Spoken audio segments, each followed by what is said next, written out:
Here's somebody who I thought also got it. You remember AOC when before she was in Congress, she used to say things like this? The Democratic Party does not do more unless it is pushed. So we need to push them. And they don't like it. I think I annoy them, but but that is our job. That's our job.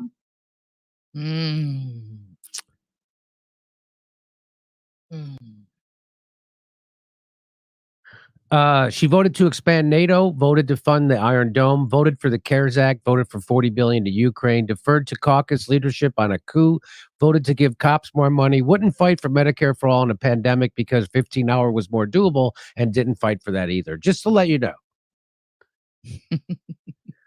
And hey, is Alexandria Ocasio-Cortez an insider now? Yes, and this is the proof. Here's the proof.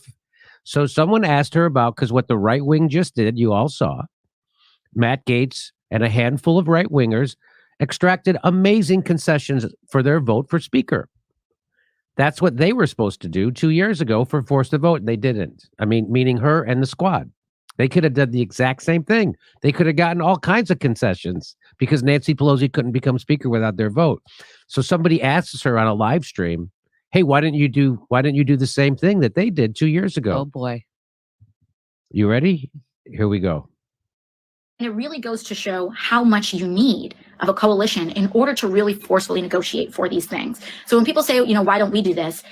First of all, there's a lot of cost and dysfunction. Second of all, those people who are holding out right now, they may have made certain structural gains, but they have also made incredible reputational and relational harm within their caucus.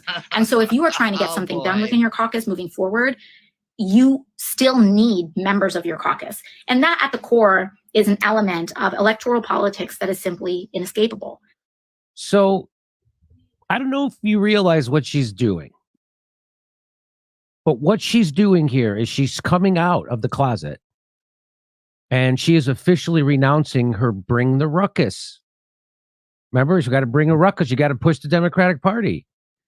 She is officially renouncing that persona, and she's admitting that she's an institutionalist working within the Democratic Party. Here we go. Even when you look at someone like Bernie Sanders' tenure in the House, where he was the amendment king, you needed your party to pass your amendments. And so, you have this faction that is in a lot of trouble moving forward, including despite having made certain structural gains. So again, I'll tell you what she just said again. The Freedom Caucus won, she says. But they really lost because now everybody hates them. And then how are they going to get things done now that everybody hates them? They already got everything done they wanted done. They got it.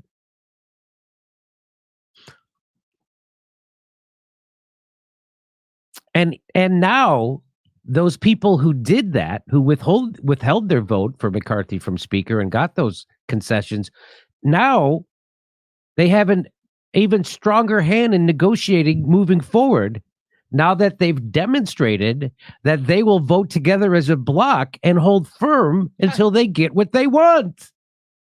They actually have more power. But according to AOC, it's not about using your leverage to get things you want. It's about making friends with other legislators in your party. That's what she's saying. She's saying, now a lot of people don't like them or angry at them. Yeah, we didn't send you there. It's not a prom. We sent you there to do a hostile takeover of the Democratic Party. And now she's just admitting, I'm an institutionalist, you guys. I work in on the inside. We're never going to cross the party. Now, you heard what she said. Now watch this. What the Bronx and Queens needs is Medicare for all. We can do it now. It takes political courage. Start bringing the ruckus on the Democratic Party. That is our job. It's great that everyone thinks these issues are important, we need to make them urgent. This country has only ever changed for the better by groups of people that were willing to put everything on the line for a better future. That's how we got the civil rights movement, the women's rights movement. That's how we got the labor movement, queer rights and marriage equality. It didn't happen by people playing it safe. We have to give it all we got. Don't people realize that the most powerful position you can be in is when you are not materially attached to a position of power? If you're a one-term Congress member, so what? You can make 10 years worth of change in one term if you're not afraid. The Democratic Party does not do more unless it is pushed. So we need to push them. And they don't like it. I think I annoy them, but but that is our job. That's our job. All of Washington is not incentivized, on the whole, not incentivized to work in actually expediting guaranteed healthcare in the United States. Now, does that mean it's not going to happen? Absolutely not, because mass movement organizing can force it to happen. Force it to happen. Do not trust any political party to automatically work in your interest. I call on everybody in independent media to join this mission. Force it to happen. Force the Congress to show which side are they really on. No vote for Nancy Pelosi unless Medicare for all is put on the House floor for a vote. Start bringing the ruckus on the Democratic Party. So now she says, "Oh, I gotta be nice to people. We gotta work together. We gotta be united. I gotta play an inside game." The people who did that, they caused a ruckus. Nobody likes them. So here she's gonna go on. She has more. I mean, this was like very bloody.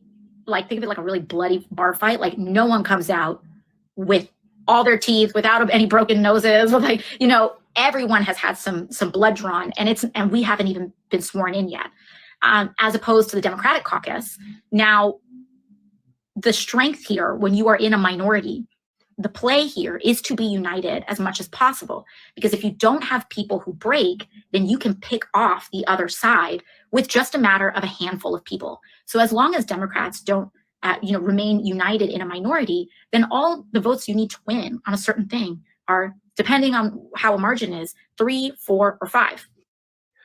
So again, listen to what she's saying.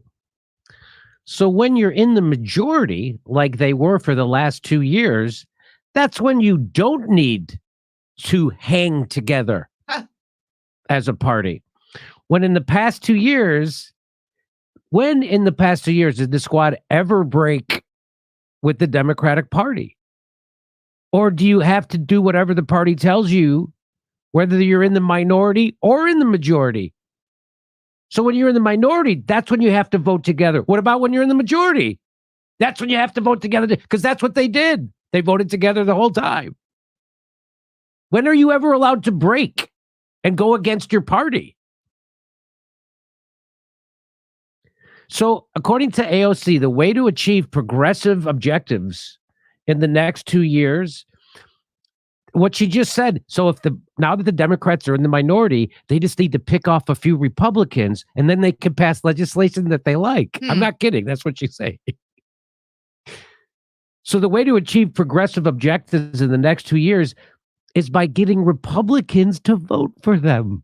That's her big idea. That's what she's saying. Which progressive goals are going to get support from the entire Democratic caucus and also a half a dozen Republicans? What progressive idea? What? Everybody in the Democratic Party plus about a half a dozen Republicans. What idea is that? Nothing. There's no idea except funding Ukraine. Not funding America. She goes on. And people say Lauren Boebert has more spine than you. Lauren Boebert won her race by 500 votes. Lauren Boebert took a Trump plus 9 district and nearly lost it to an up-and-coming Democrat as an incumbent member of Congress. Lauren Boebert is dramatically weakened. And the people of Colorado nearly sent her packing. If 500 people voted differently that day, this would not be happening right now. And so, you know, Lauren Boebert is elected. 500 people didn't vote the other way. She then used her leverage to get concessions from the powerful. She did it. And she's saying, you better not do that because she might lose her seat next time. What happened to this? Don't people realize that the most powerful position you can be in is when you are not materially attached to a position of power? If you're a one-term Congress member, so what? You can make 10 years worth of change in one term if you're not afraid. Wait, let me play this again. You know, and people say Lauren Boebert has more spine than you. Lauren Boebert won her race by 500 votes. Lauren Boebert took a Trump plus 9 district and nearly lost it to an up-and-coming Democrat as an incumbent member of Congress. Lauren Boebert is dramatically weakened. And the people of Colorado nearly sent her packing. If 500 people voted differently that day, this would not be happening right now. And so, you know, if you're a Republican, if you're a hard-standing Republican, she almost cost you your majority. Wait, what? Don't people realize that the most powerful position you can be in is when you are not materially attached to a position of power? If you're a one-term Congress member, so what? You can make 10 years worth of change in one term. So that is what's called a 180. That's what's called a 180. Lauren Boebert is doing what she just said that she's supposed to do. And AOC sounds like a Republican. You can't go against your party. You have to fall in line. You can't just do what you want and extract concessions from the party. You have to go along with the party. You have to be friendly with these people because then you might lose your seat. I thought you didn't care about losing your seat. No, that's all she cares about. That's it. She just admitted it. Welcome to a special edition, exactly, of Straight Outta Politics or RBN Live Wednesdays. We got a panel. I'm one of your first hosts, and our other guest host is here already. What's up, Kit? How you doing? I'm doing great. It is good to be back on RBN. First of all, seeing that AOC, she played a really good game. She knew how to hustle. She knew how to speak to people, how to pluck their heartstrings. I will say this: I will never underestimate her playing poker because, gosh darn it, she really pulled a fast one over all of us. And you know, looking at all the breaking news that's happening, was Kyle admitting that, you know, more or less, Justice Democrats was created because he was triggered by Trump beating Hillary, and then DSA voting to be, and I know we're going to talk about later, DSA voting to remain a faction of the goddamn Democratic Party. I read that article not once, but twice, and even rereading it for the morning show that was earlier today. I'm like, what the like we were played from the start. Bernie was never going to do anything. It was, the evidence was before us, and we ignored the canary in the coal mine.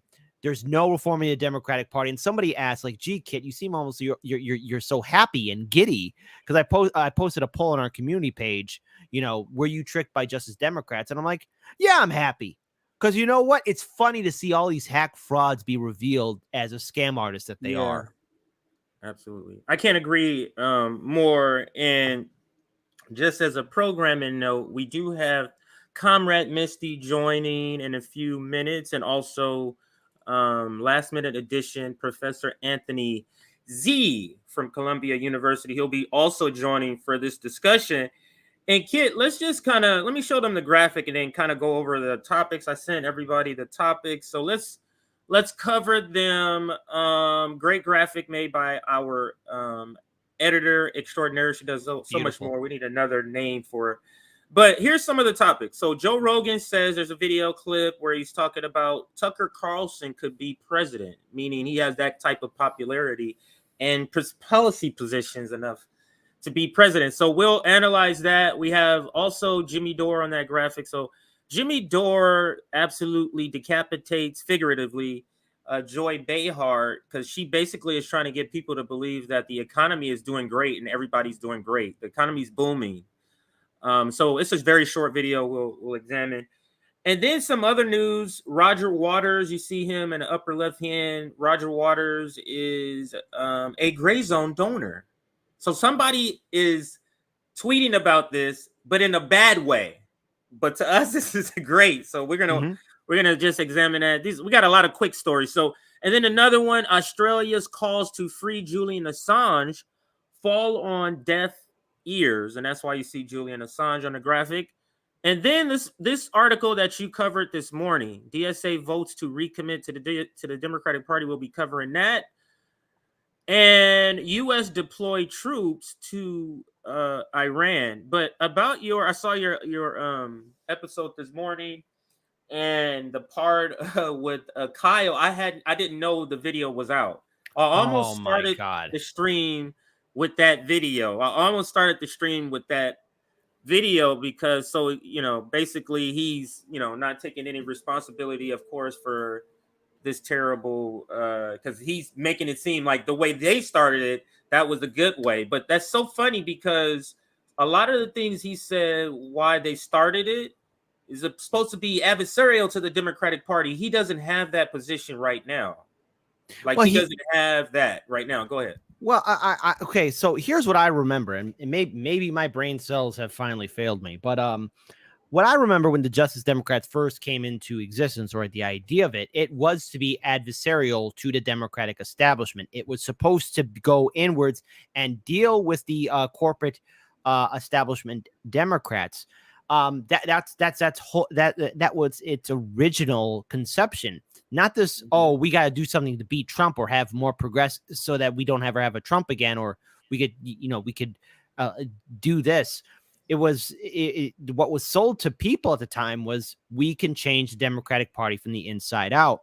And what I find interesting and very pathetic at the same time, because this is when we were still on radio, the Justice Democrats leadership at the time went after Cenk Uygur for his articles that he wrote long before TYT came into existence, that these were misogynistic, conservative leaning articles. Some of them were sexist towards women.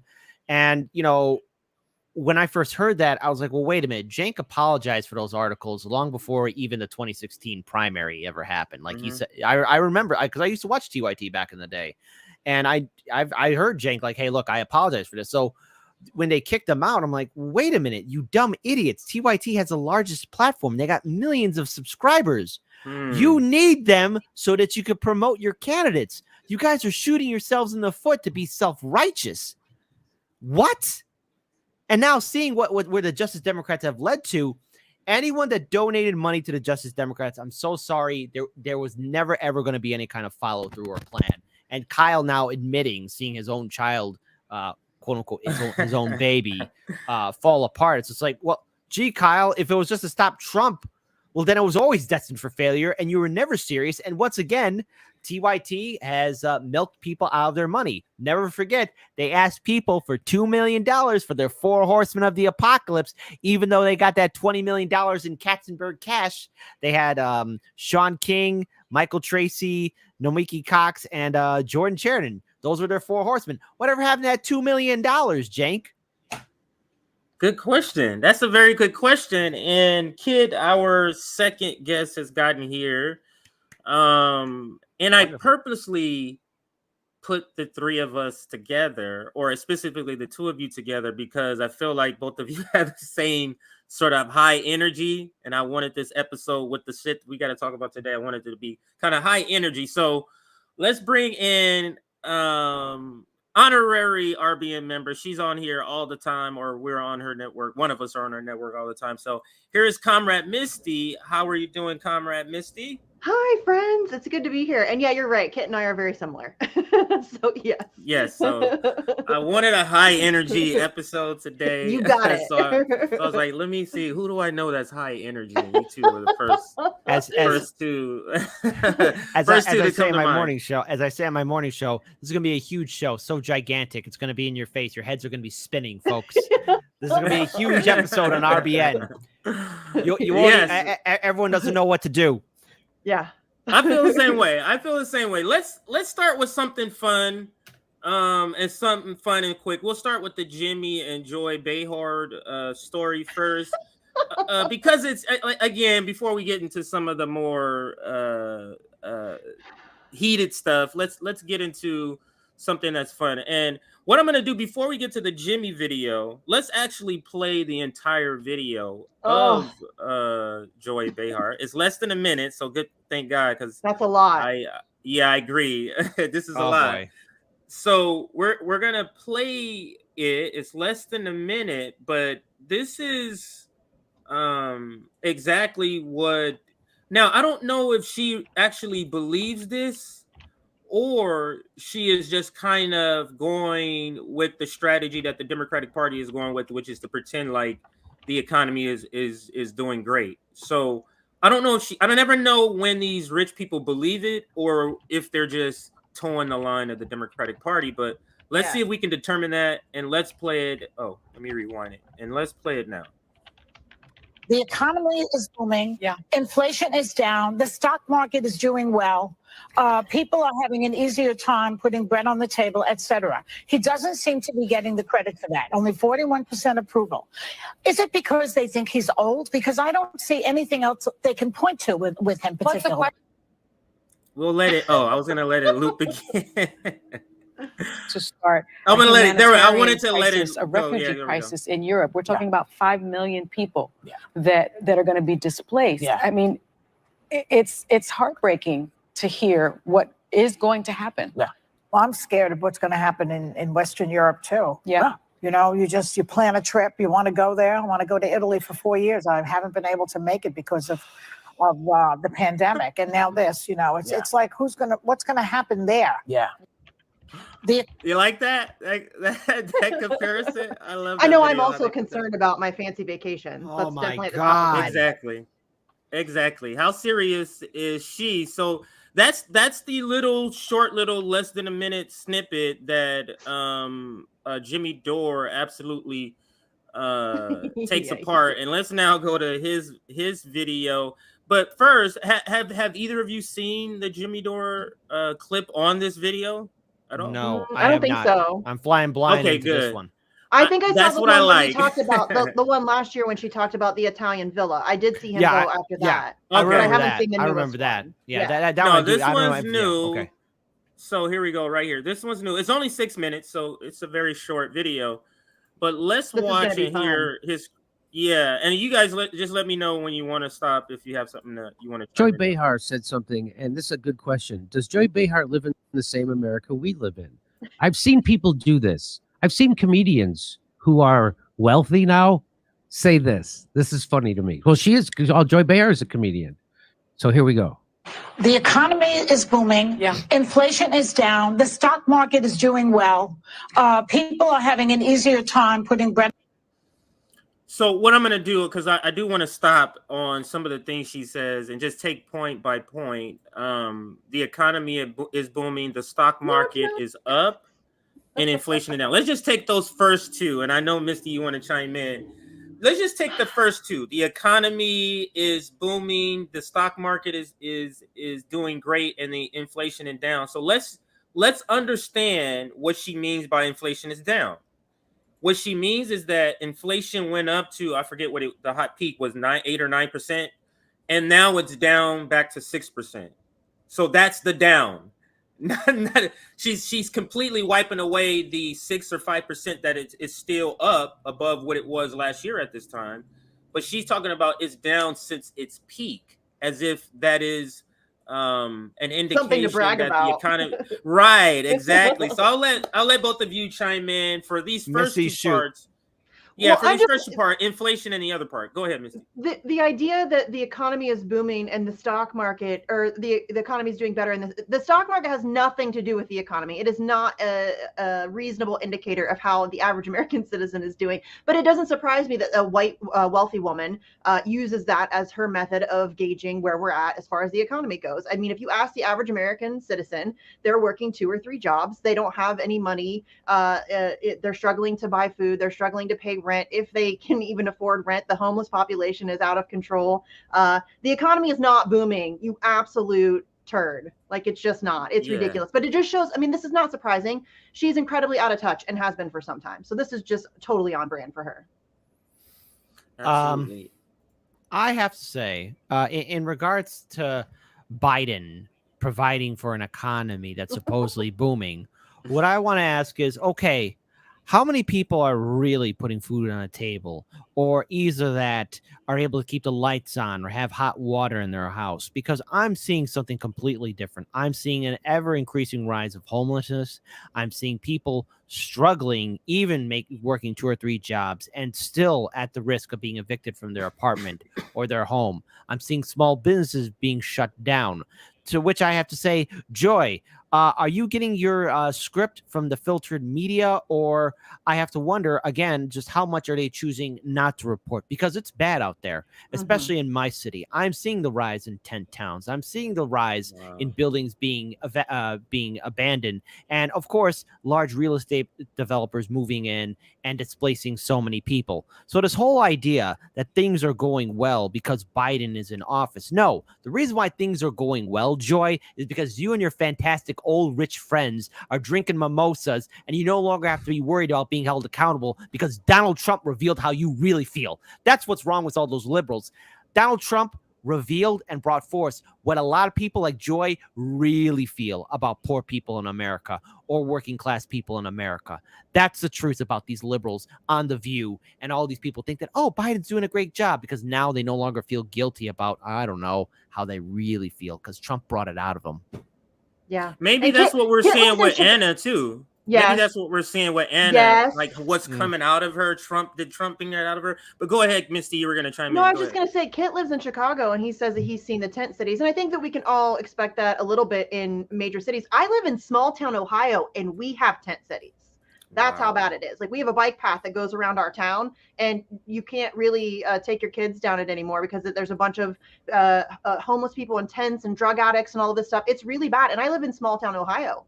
And so, yeah, I mean, I think that to say that the economy is doing great, it's ridiculous.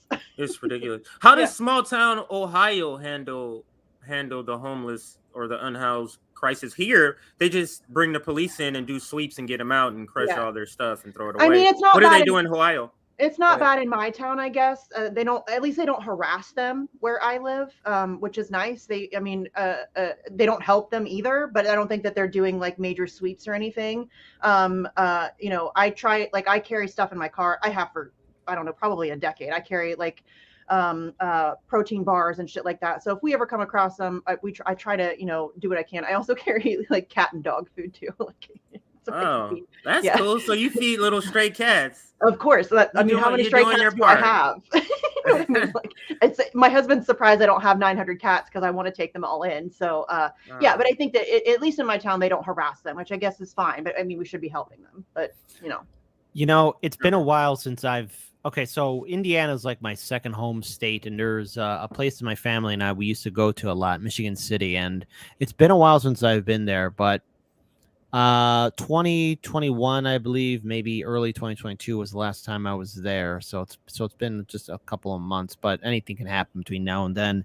And what I remember is a lot of these small businesses being shut down, the local mall boarded up, again, houses being abandoned, and it's not an easy thing to look at, because I remember as a kid that was a bustling small town. Michigan City has a decent population to it, but when I was younger, I remember it being more vibrant and full of life. And ever since Biden got into office, I mean, again, things have been on a horrible decline. And if it's happening in a small town in Ohio, and of course I'm speaking about stuff that I'm seeing here in a major metropolitan city, Can you imagine just how bad it is all across this country in states where where we're not hearing voices? Because again, you know, RBN, you guys got a diverse team, INN, all of us, you know, so we're all from different parts, but we only could speak about where we're at in our backyard. And I'm just wondering what is not being reported and just how bad it is. I mean, we have an awesome viewing audience right here tuning in. Be sure to hit that like button, folks. You know, again, I'm pretty sure everyone in here, there's like 521 beautiful people in here. I'm sure all of you have your stories as well. And it's all universally the same. It's getting worse. So Joy is speaking from a place of absolute privilege. She doesn't have to worry about where her next meal is coming from because she's going to be okay. Mm-hmm. Yeah, and it's kind of like out of sight, out of mind, and that's how they can. I guess that's how they can, you know, sleep at night, is just to say, because they don't know what's going on and they can speak this way. I guess that's how they can sleep at night. And I do see our third guest, Professor Anthony, is here. We're going to be adding him in. Yeah, we added him late, but he's I haven't talked to him in ages. Yeah, that's why he wasn't on any of the postings or anything. But yes, he's going to be joining us in just a second. But let's continue with the video. He's not quite ready. When he's ready, we'll bring him in. Bread on the table, etc. He doesn't seem to be getting the credit for that. Only 41% approval. Is it because they think he's old? Because I don't see anything. Jimmy's face. It might. There's a third thing she says. I need to rewind to make sure we can hear. Now listen to how she lists. We talked about two of them, inflation, and I always forget the other one. Listen to the third thing she says in that listing. To be getting the credit for that. Only 41% approval. Wait, hold on. I didn't go back far enough. It is booming. Yeah. Inflation is down. The stock market is doing well. People are having an easier time putting bread on the table, etc. He doesn't see. People are having a easier time to put food on the table. This is quite literally the opposite of what's happening. This is literally quite literally what's opposite. But let's continue with the video. Doesn't seem to be getting the credit for that. Only 41% approval. Is it because they think he's old? Because I don't see anything else. It might. Hey, Joy Behar, who's been a millionaire for 20 years, and I'm jealous. Hey, Joy Behar, it's because what you just said isn't true. It isn't easier for people to put bread on their table. Before COVID, 80% of workers live paycheck to paycheck. Right. Half the country can't afford a $400 emergency, and 50% of wage earners earn $30,000 or less. I don't know if you've ever tried to live on $30,000. I'm going to guess she hasn't. Nope. Since the 70s. And now she's in her 70s, and she's been living on a couple $1 million a year at least for the last 20 years. So that kind of mental, what do you make of that kind of mental, like everything's great, why don't they love Joe Biden? Why don't you just tell people, I'm an out of touch elitist, I'm what they call a limousine liberal, I'm completely out of touch, and the only working people I ever talk to are people who are waiting on me at a restaurant or driving me somewhere. That's the only blue collar people she ever talks to. Yeah. What do you mean? You got to stay on the one truth thing she did say is Pasta. Yeah, Pasta was on this episode and a couple of other episodes. While I have Pasta here, though, let's shout this out. We have let's give this a proper announcement. This is sort of like, I guess you can say, WWE that's going to be happening tonight with Pasta and Nick. Oh boy. Hold on a second here. Oh. This one here. So Nick is debating Pasta actually tonight. So make sure you tune in to Nick at night. Now, this is going to be a friendly debate. So don't think that you're going to come here and see like you would see versus like Vanguard or something like that. That's not what you're going to see, but you are going to see two passionate guys kind of argue their points. So you might see the raising of the voice, but it's still all in friendship and I guess cooperation. So make sure you tune in tonight. Nick hasn't posted it yet, so I don't know what time exactly he's gonna go on. So I'm just giving a heads up. Look out for the Substack notification. But tonight there will be a debate. Oh, and I should say what it is. It's kind of sparked from Pasta's, let's say, very gleeful protection of RFK. Let's just say that he gleefully advocates it, or actually proudly advocates for it and vigorously. So they're gonna be talking about Cornel West and RFK, basically debating the two tonight. Make sure you tune in for that. Now I can bring in our fourth guest, and he is a professor at Adelphi University and also Columbia University. This is Professor Anthony. What's up, Anthony? Hello. He's muted. You're muted. Oh, there you go. I wanted to get the greetings first. Hey, Kit and Misty and Jay, good to be on What's with up, all sir? of you. Yeah, so we're just in the middle of coming to a close of our first segment. We're talking about Joy Behar's comments about actually let me play it actually. I was actually going to ask one other thing here too. Since you mentioned WWE between Nick and Pasta, I just got to ask, Yes. will there be steel chairs? Please. Steel chairs. Steel chairs. Come on. We need those steel chairs. I'm trying desperately to quite... not say anything. I'm trying desperately here. Just not say anything. I know what you're talking about because I've seen some of the exchanges online myself. I can't anymore. I love pasta too much. I had to just separate myself from that. I just can't. It's too depressing. All right, so for the sake of because our comrade Anthony just showed up, let's play the video again. It is brief, but you're gonna make me listen to Joy again. But this is Joy Behar, Anthony, talking about why aren't people responding to the great Bidenomics, the great Biden economy. So let's listen. The economy is booming. Yeah. Inflation is down. The stock market is doing well.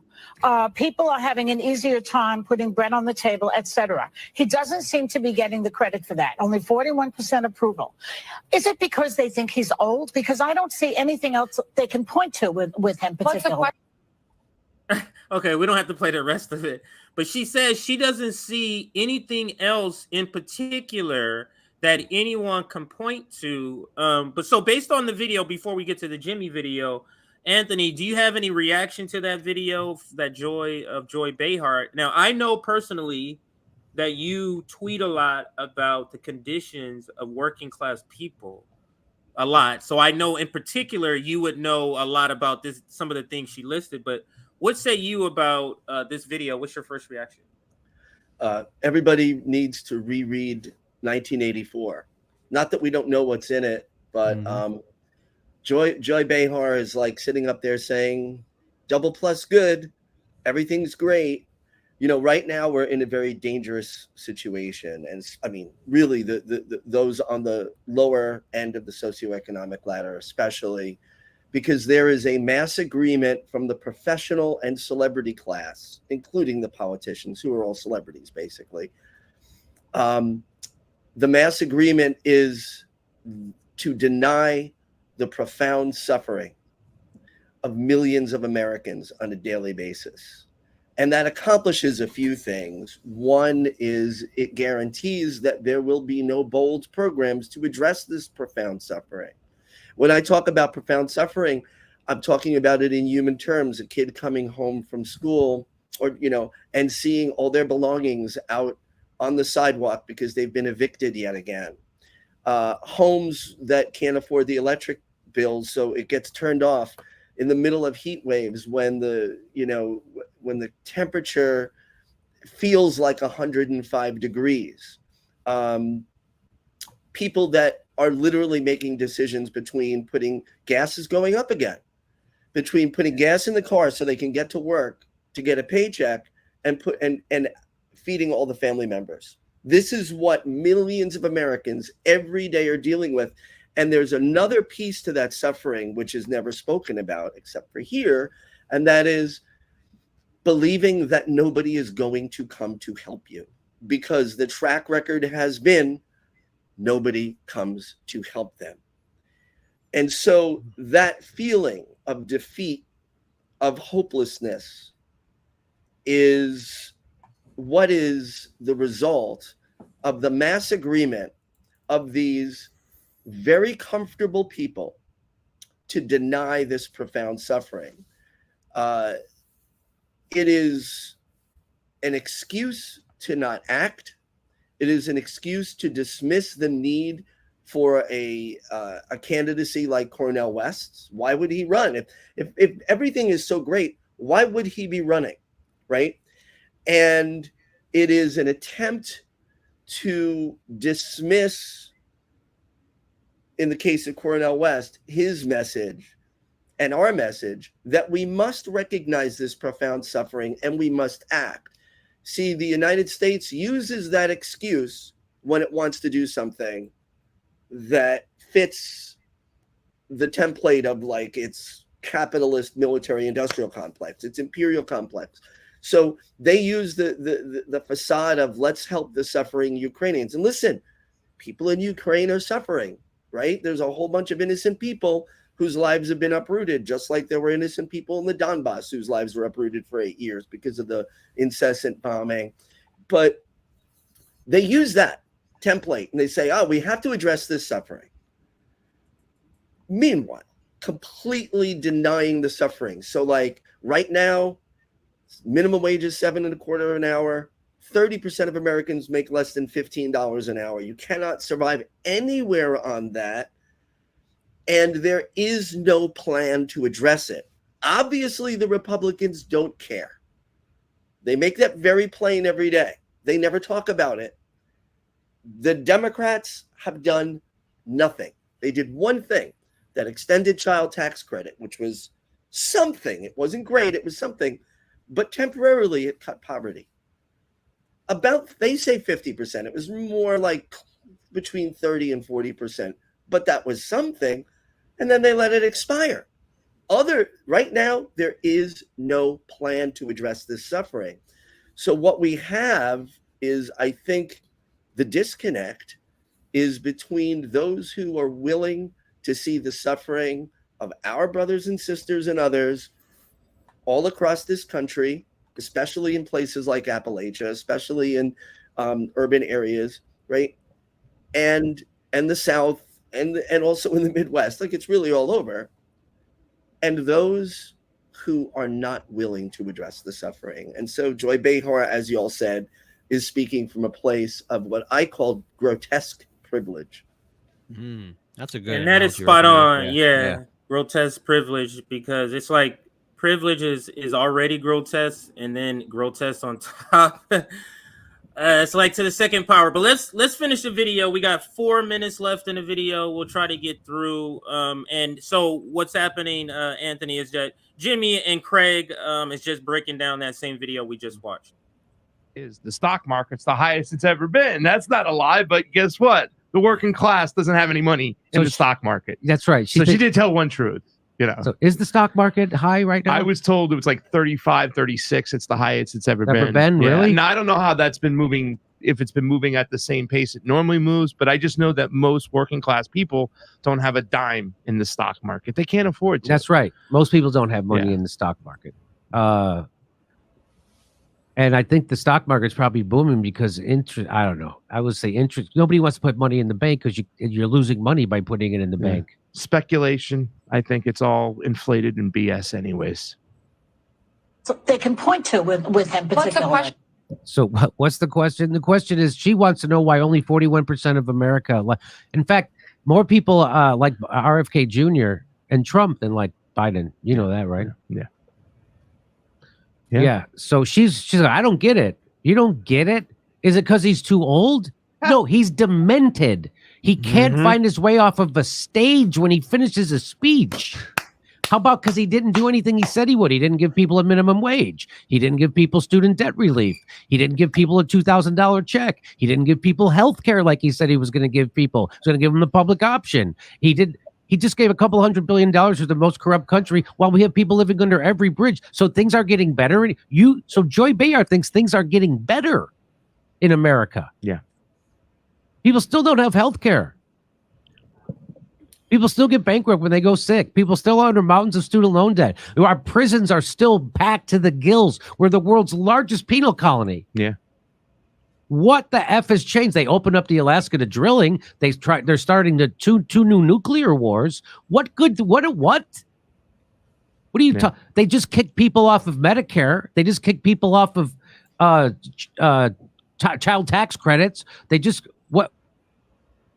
what have they done? What have they done?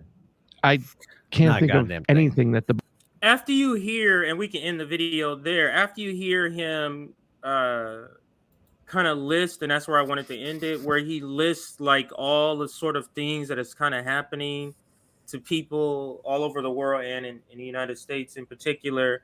And so what do you think? And I'll start with Misty and then go to Kit and then round out to Anthony. But what do you think?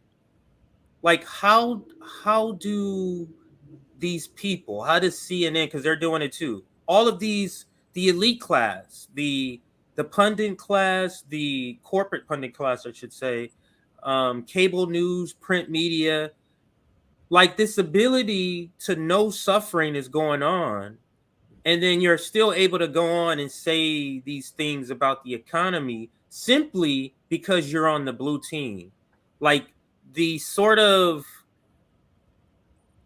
like heartless nature to be able to do that. I just could not go out and do that myself. But let's go to Misty for kind of final remarks on this, and then we'll move to the next well, that's what they do, topic here. CJ. That's what they do. I mean, these are the same people who have lied us. And listen, and I've said this a million times, and I realize that I'm biased because this has been my focus for the last many years. But in my opinion, the mainstream media is one of the greatest threats that we face, period. End of story. I think that they are the ones who have lied us into numerous wars, are the ones that are currently lying to us about the economy. They're pitting us against each other rather than allowing us to focus on the real enemy, a common enemy that we all have. This is what they do. And I think that some of them in the pundit class and the mainstream media class, I think some of them are dumb enough to be able to make those mental justifications, do the mental gymnastics that they need to in order to justify what they're doing. You know, oh, if I wasn't doing it, somebody else who was worse would be doing it. I think Chris Hayes, like that kind of a type of a person. I think some of them know and don't care. I think some of them, the millions of dollars that they're earning by lying to us all, make it very easy for them to avert their eyes from the situation. But that's what the mainstream media does. And they have been doing it for years. They're owned and operated by the exact same people that own and operate our politicians. They're all on the same team, and they're all pushing the same agenda. So, I mean, I don't think that they have any issue whatsoever in doing the things that they're doing right now. I would add, Misty, I wouldn't say some of these pundits up there are dumb enough to believe it. I'd say some of them know what they're doing and they're following orders because they dread to be out there with the rest of us because they know how bad it is out there. When people like Joy Behar wants to guilt people and say, no, everything's fine under Trump, under Biden. Trump was bad, because she doesn't want people to think for themselves. Because if people do ever wake up to the fact that under the Democrats or Republicans, things keep on getting worse and worse for us, for the people, then these people, those pundits, those people like Joy and her fantastic friends will be out of a job. The only reason why they are relevant is because of our silent, obedient consent. And they need to keep the people asleep and dumb enough or unaware enough of what is happening outside. Don't tell them that there's a fire outside their building. Otherwise, people will be concerned. No, they want to keep us enslaved in the mindset of this is just how things are, and we got to move slowly and pragmatic, even though by moving slowly and pragmatic, we are bleeding ourselves to death. This is neoliberalism at its finest. This is corporate Democrats at their finest. This is corporate media at its finest, and that is keeping us in the dark.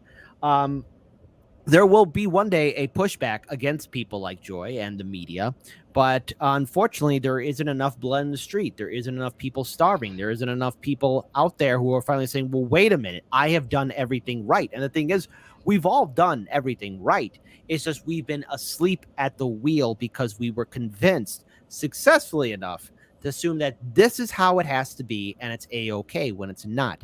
And what I would urge people to do is, and this is everyone who's watching it, you have the arduous task of talking to your friends, your neighbors, your coworkers, your loved ones, and helping to wake them up. And people may not want to listen to you because the truth is harsh and disturbing, but this can't keep going on because we got to stop lying to ourselves. We're not okay. People are dying. People are starving. People are homeless. And the economy is crap. And so long as we remain silent to it, nothing's going to fundamentally change. It will get progressively worse. And before we get your answer, your closing statement on this segment, Professor, you have maybe unique insight into what this could be, like the ability to separate, I guess, compartmentalize people's suffering.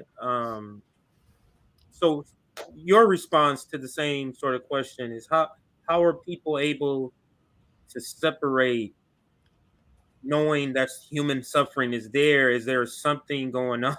Like, how is somebody able to do that? But could you speak to that? Go ahead. I think there are two kinds of people when it comes to the those who ignore the profound suffering of millions of Americans. And the first kind, there are good people who don't dive into the news like we do. They're exhausted, like most of us are. They're working. They want to believe that the side they've always been on is good. There are good people who need, listen, I think all of us have had an evolution. I used to knock on doors for Democrats, go to fundraisers, make phone calls. All of us many of us have had this evolution. So there are people out there that are capable of having that evolution. And then there are the people, the ones near power or in power, the Joy Behars, the Chris Hayes, that ilk, who are willfully denying the suffering. And I mentioned this, I think the last time we spoke, it is an abuser mentality. Mm-hmm. I've got a background working with intimate partner violence, domestic violence, and that abuser mentality, they will say to their victims, listen, you don't know how good you have it. Let me tell you, if you were with somebody else, it would be worse. These are the exact same psychological manipulations, gaslighting. That word is so overused. Oh my God, gaslighting and grift. Yeah. Like, if you don't like somebody, like you're a grifter. Like, okay, you don't agree with me, but I don't make money from my tweets, so I'm not. You idiot! I can't say idiot on Twitter now. You got friggin' neo-Nazis posting on Twitter, but I can't say the word idiot in a response. They're like, you want to say it? Fuck you, Elon. Anyway, but that denial of suffering and the manipulation that you are not worth it for us to do more or to acknowledge how bad you have it psychologically causes trauma. Children who grow up, so this is something I have a specialty. Children who grow up with abuse can develop a sense of a damaged self. The belief that there's something weak, ineffective, not good about them, that they deserve to be suffering. The same thing goes for people in abusive relationships. And that is what's happening to the working class. They don't expect more. It's like beating a dog. I'm a big animal lover. So the whole point of anybody who mistreats a pet, but they just learn not to expect anything else. So I think the people that know what's going on and are denying it, Anthony Blinken knows, the people in the Biden administration know, Neera Tanden knows, who knows what Joe Biden knows, but that's true. Right? Truthfully, they know and they don't care. And that, to me, is a different kind of evil that needs to be called out. Absolutely. All right, so let's move, because we do have a good sizable audience. Make sure everybody hit that like button. Well over 600 people is currently watching. We've had well over 1,300 people come in here at some point, so we get those likes up in the 600 and 700s. That'll be great for us. But let's now move to the next topic, and that next topic is going to be the Joe Rogan story. I do want to do next. So let's get these quicker ones, lighter stories out of the way first, and then we're going to get into some more things that isn't so lighthearted. But let's watch this video, and the caption is, this is a Blaze video. Joe Rogan says Tucker Carlson could become president. Let's listen. Yeah, I guess you would probably have at least an idea of how you would do it differently and better. And he's also got a very popular voice. Like, if he decided to run for president, like, say if Trump, let's just make a scenario, Trump wins in 2024. He has 4 years. If Tucker went to run in 2028, he could win. He really could win, because it would be kind of carrying those policies, but also he's a sort of a no-nonsense guy who exposes bullshit in a pretty humorous way, in a very insightful and biting way. And that's what he was really good at on his television show. Yeah. And he red-pilled a lot of left-wing people. There's a lot of left-wing people during. What does red pill mean again? I forget. The red. You're the red one awakened. is the what again? Okay, so the remember the one Matrix? is the awakened one. And the blue pill is you go right back to sleep, nothing happened. It's famous from the Matrix, but I just want to throw this out here. That reference also goes back to Total Recall, when Quaid was given the pill to wake up from his adventure on Mars. So the pill, the red pill, is always to wake up to reality. So just wanted to come on, Cohagen, give those people air. They offer you what? Go ahead. I'm sorry, they offer you either the red pill or the blue pill. And I say take both, because hey, free pills.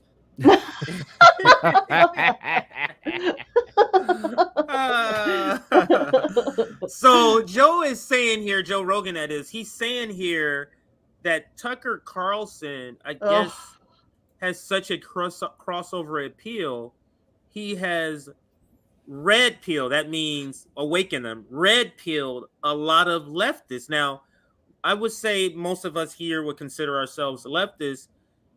Have any of you can speak to Tucker Carlson sort of awakening you to anything that he's spoken about? No, what I actually find interesting is, instead of maybe Tucker Carlson giving the red pill to leftists, I would say the guests that been on Tucker Carlson's show, we was on Fox, gave Tucker Carlson a new perspective, like Jimmy Dore, Tulsi Gabbard, Dr. Cornel West, Max Blumenthal, Glenn Greenwald, yes, all these people. And the thing is, what would a normal Fox News host do, like Glenn Beck or maybe even Bill O'Reilly? They would dismiss those people or talk down to them or make sure they wouldn't have a platform. Tucker let his guests talk. And overall, he said, okay, well, you changed my mind. For example, first name Julian, last name A. I don't want to get you guys in trouble or anything like that. But, he changed his mind about that. Then he's also has gone on the record saying, hey, I was wrong about the war in Iraq. A lot of it's okay. Hey, if Tucker Carlson's waking up to that fact and is bringing people awareness to other issues, like, okay, hey, conservatives, Republicans, libertarians, look at this perspective. He's able to reach out to other people. And to me, it's not odd to think that maybe Tucker Carlson could successfully run for president. I mean, Trump pulled it off. Trump successfully won, and he has 81 million plus supporters. Tucker Carlson has all of his viewing audience. Fox News, while it's not tanking like CNN, Tucker took his audience with him, and he has a broad appeal to people, and he will listen to the other side. We may not change his mind on every issue, and I don't agree with him on all issues, but I know I could have a conversation with him. And I also know this: He knows about issues that are appealing to voters as a whole. So after Trump, I've made this promise to myself, never to underestimate anybody. Tucker Carlson could probably be far more successful than Donald Trump could be. Wow. So we may have some differences of opinion. I'm curious to see if we do on this, not necessarily with me, but just the guest that I have. When I hear what Kit says here, so I'm curious. But let's continue with the video, and then we will get more commentary. I'm gonna rewind it just a little bit, just for context here. Policy, but also he's a sort of a no-nonsense guy who exposes bullshit in a pretty humorous way, in a very insightful and biting way. And that's what he was really good at on his television show. Yeah. And he red-pilled a lot of left-wing people. There's a lot of left-wing people during the pandemic that said Tucker Carlson's a propagandist and he's a piece of shit and is a right-wing asshole. And then as time went on, they're like, can you have those beliefs and still think that his content can be good? I say yes, because that's me. Yes. That's me. That's me. I think so, yeah. Yeah. Everything Joe just said. Yeah, yes. I think he's go a ahead, piece of Mister. shit, Go ahead. and I think that he sometimes covers things good. I mean, he's like the only person on mainstream media who would talk about Julian Assange on a regular basis. In fact, leading up to Trump leaving office, for that entire week, 5 days of his show, he dedicated every single day there was a guest on to talk about Julian Assange and trying to encourage Trump to give him a pardon. So obviously I appreciate that aspect of it, but people, and yes, he could win the presidency for sure. We live in a clown world, and if the establishment wants him to be president, he could absolutely be president. But this is a guy with a history with the CIA. The idea that anybody trusts him is ridiculous. I think that he's a useful tool. I think that it's some of the stuff that he covers is good. Some of the stuff that he's been able to call attention to is good. I like the fact that he was willing to have, people like Max Blumenthal and Jimmy Dore on his show. There's a reason why he was allowed. He was chosen for that role. And anybody who has those kinds of connection and who is part of the club, which Tucker Carlson very much is part of the club, to me it's irrelevant. I don't, you know what I mean? What connection does he have with the CIA? He tried to get into the CIA. Oh, that's what I heard. He tried. I'm pretty sure his dad was some kind of. Is that who I'm thinking of? Or hold on, let me. Well, he tried to get in, but he didn't succeed. But also, another thing too about Tucker, the reason why he was able to do that show, is that he didn't have advertisers. So he didn't have people breathing down his neck. The only reason why he was kicked off of Fox News is because he was the one who was talking about the Dominion voting machines, and and even again, it's really being exaggerated just what he was saying about them, because he was like, hey, look, we need to look into this because the machines weren't working properly. It's not the first time we've heard of voting machines not working properly. Case in point, the 2016 and 2020 Democratic primaries, where if you were trying to vote for Bernie, especially most notably in the California primary, every time you clicked on Bernie's name, somebody else's name got clicked in. Jake conveniently forgot that they did a documentary on what happened in California. And the thing is, what's funny is he was on the PBD podcast and said that there was no election fraud during the 2016 Democratic primary. The audacity of him to say that. And he forgot that he did a documentary video on what happened in California and how election fraud took place. It's the most hilarious thing ever. I know it's a little bit off subject, but I have to throw it out there, folks. People can never forget. And yeah, his dad does have connections to the CIA too. So, wow. But yeah, okay. Yeah, I'm learning about Tucker. Yeah, because he just interviewed the Tate brothers, and I'm like, everybody's like, oh, this is cool, and I'm like, yeah, it's the CIA talking to the CIA. I mean, I don't understand what everybody's so excited about. Like, again, Tucker, he covers some stuff that is in a real way that other people don't find. You can appreciate that while also understanding that he sucks. You know what I mean? Yeah. That was the question, and we agree on that. So let's continue. The last 10 seconds here. Oh yeah, go ahead. I'm sorry. Yes, I forgot. One quick thing out. When Tucker Carlson is critical, or when he had his Fox show, when he was critical of the Ukraine war and of the Pentagon, when he did center working class issues, I can't say that he was being really good I can just say he was doing the job of a news person. That's what they all should be doing. So sometimes he did his job, and then sometimes he was a demagogue. I think Tucker Carlson is a racist. I think he's a sexist. I think he's an anti-queer bigot. And I'm not saying that as a virtue signaler. I'm saying it because marginalized communities are suffering. And every now and then you see clips of this. This guy would have stories about the alien invasion coming up from Mexico. So he also fed into some very dangerous narratives which put marginalized communities in jeopardy. He may have done it less than the others, but that doesn't make him good. To the question of could he become president, I'll defer to Misty. Anything can happen in this clown world. I hope he doesn't. Yeah, and I have the same general sort of outlook. I think he's all of what you describe, but that doesn't disallow him to have good points or bring on good guests, as Misty states. So it's both. Right. It's both for me. Go ahead if you were going to say something. I'd also add in here too, like this is all speculation because look, you can be president of the United States, but where's Tucker Carlson more powerful at? In his studio, speaking into a microphone. Because it's one thing to be president of the United States. Could he pull it off? Yeah, there's a 50-50 chance. I will not underestimate him. He does have an appeal. He does have a strong base. But he's far more powerful giving commentary, doing interviews than being president. And what does being president of the United States mean? It means you're a puppet to Goldman Sachs. Be it Democrat or Republican, you know Goldman Sachs is going to be in the room with you, and they're going to have their hand up your wazoo. That's what's going to happen. And I don't think Tucker Carlson wants that because he's been able to operate his entire show without advertisers or people telling him what to do. So do you want to have more freedom or less? As president, you're more chained to the system, and you got to adhere to people with lots of money and a lot of special interests. So that's another thing to consider. Okay, let's let him finish out, and then we can close out this particular segment. And he red-pilled a lot of left-wing people. There's a lot of left-wing people during the pandemic that's a Tucker Carlson's a propagandist and he's a piece of shit and is a right-wing asshole. And then as time went on, they were like, he's saying a lot of shit that's right. Like, why are they locking these tests? Why are they making kids wear masks? Like, is there any science to it?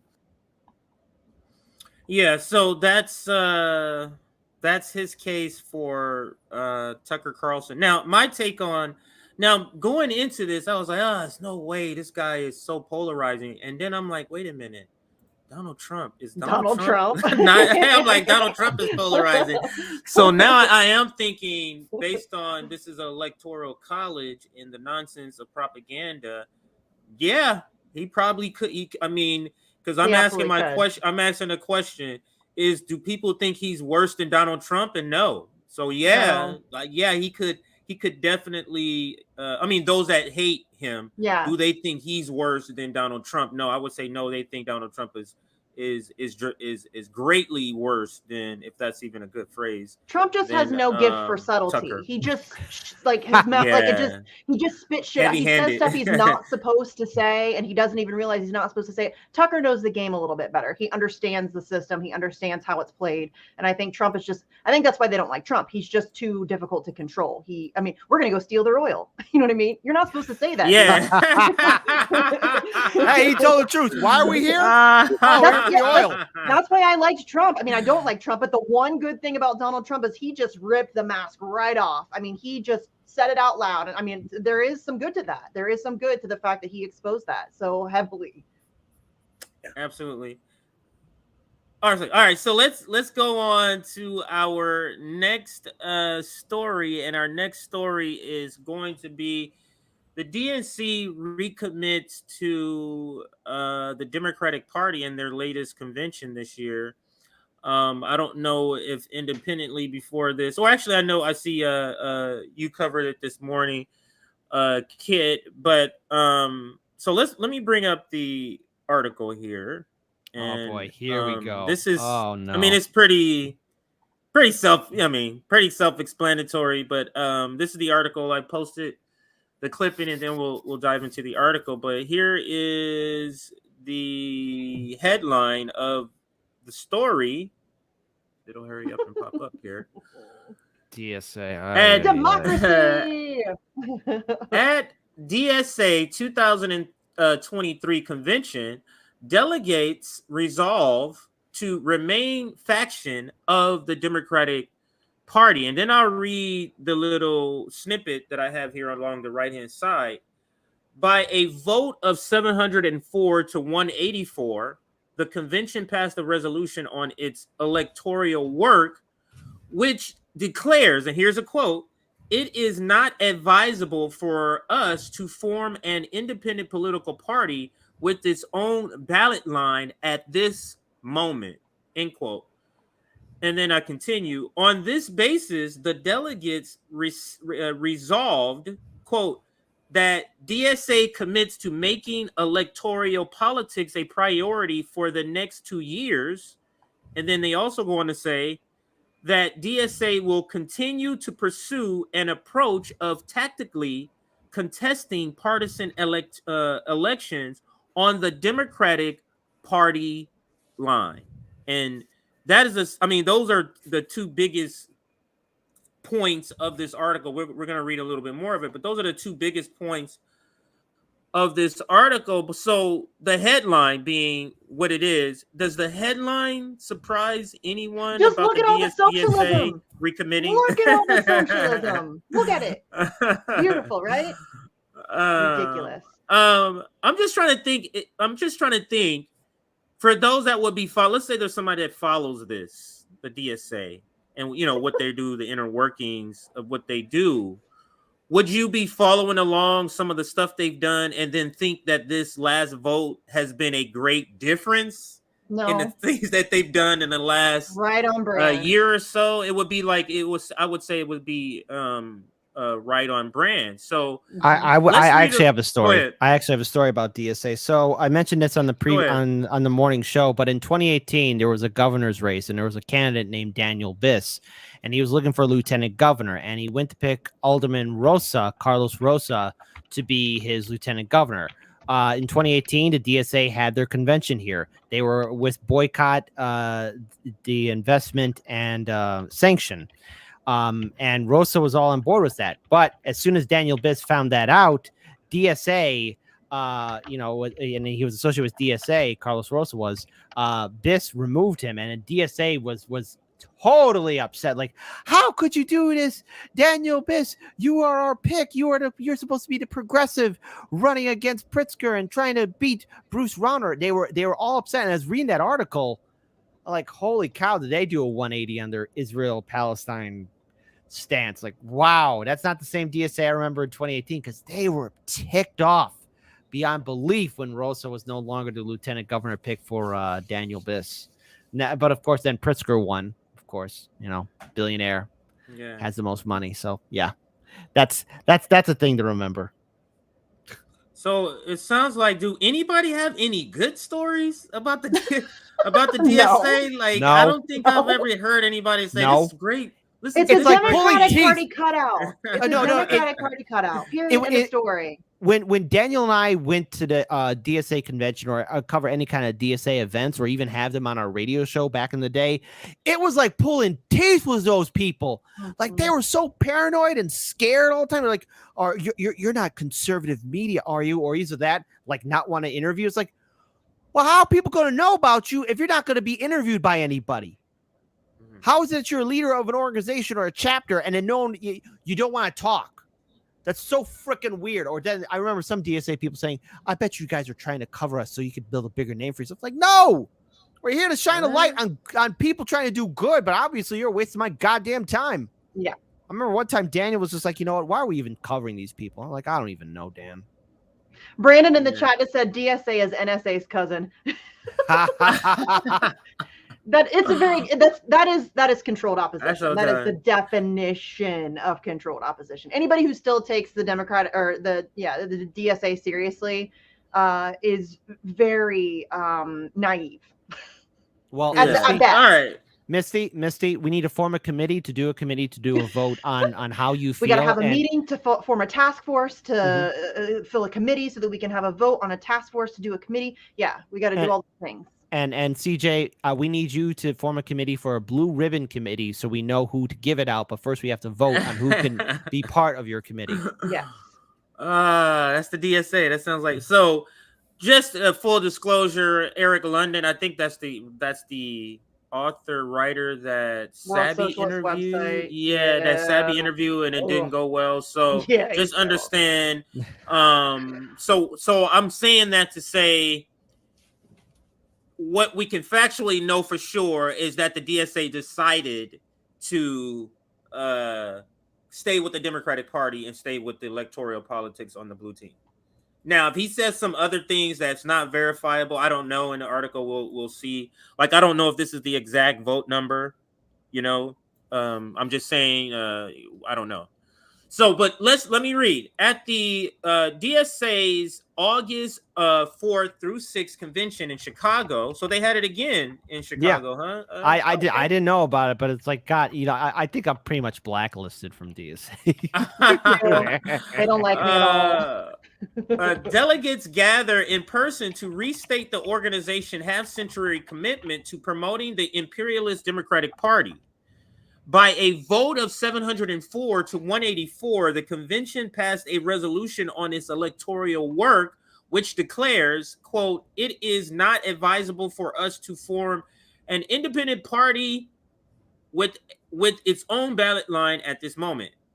And actually, let me skip over because this is what I read earlier. So let's skip over to what I haven't read. All right. So the DSA will continue to pursue an approach of tactically contesting partisan elections on the Democratic ballot line.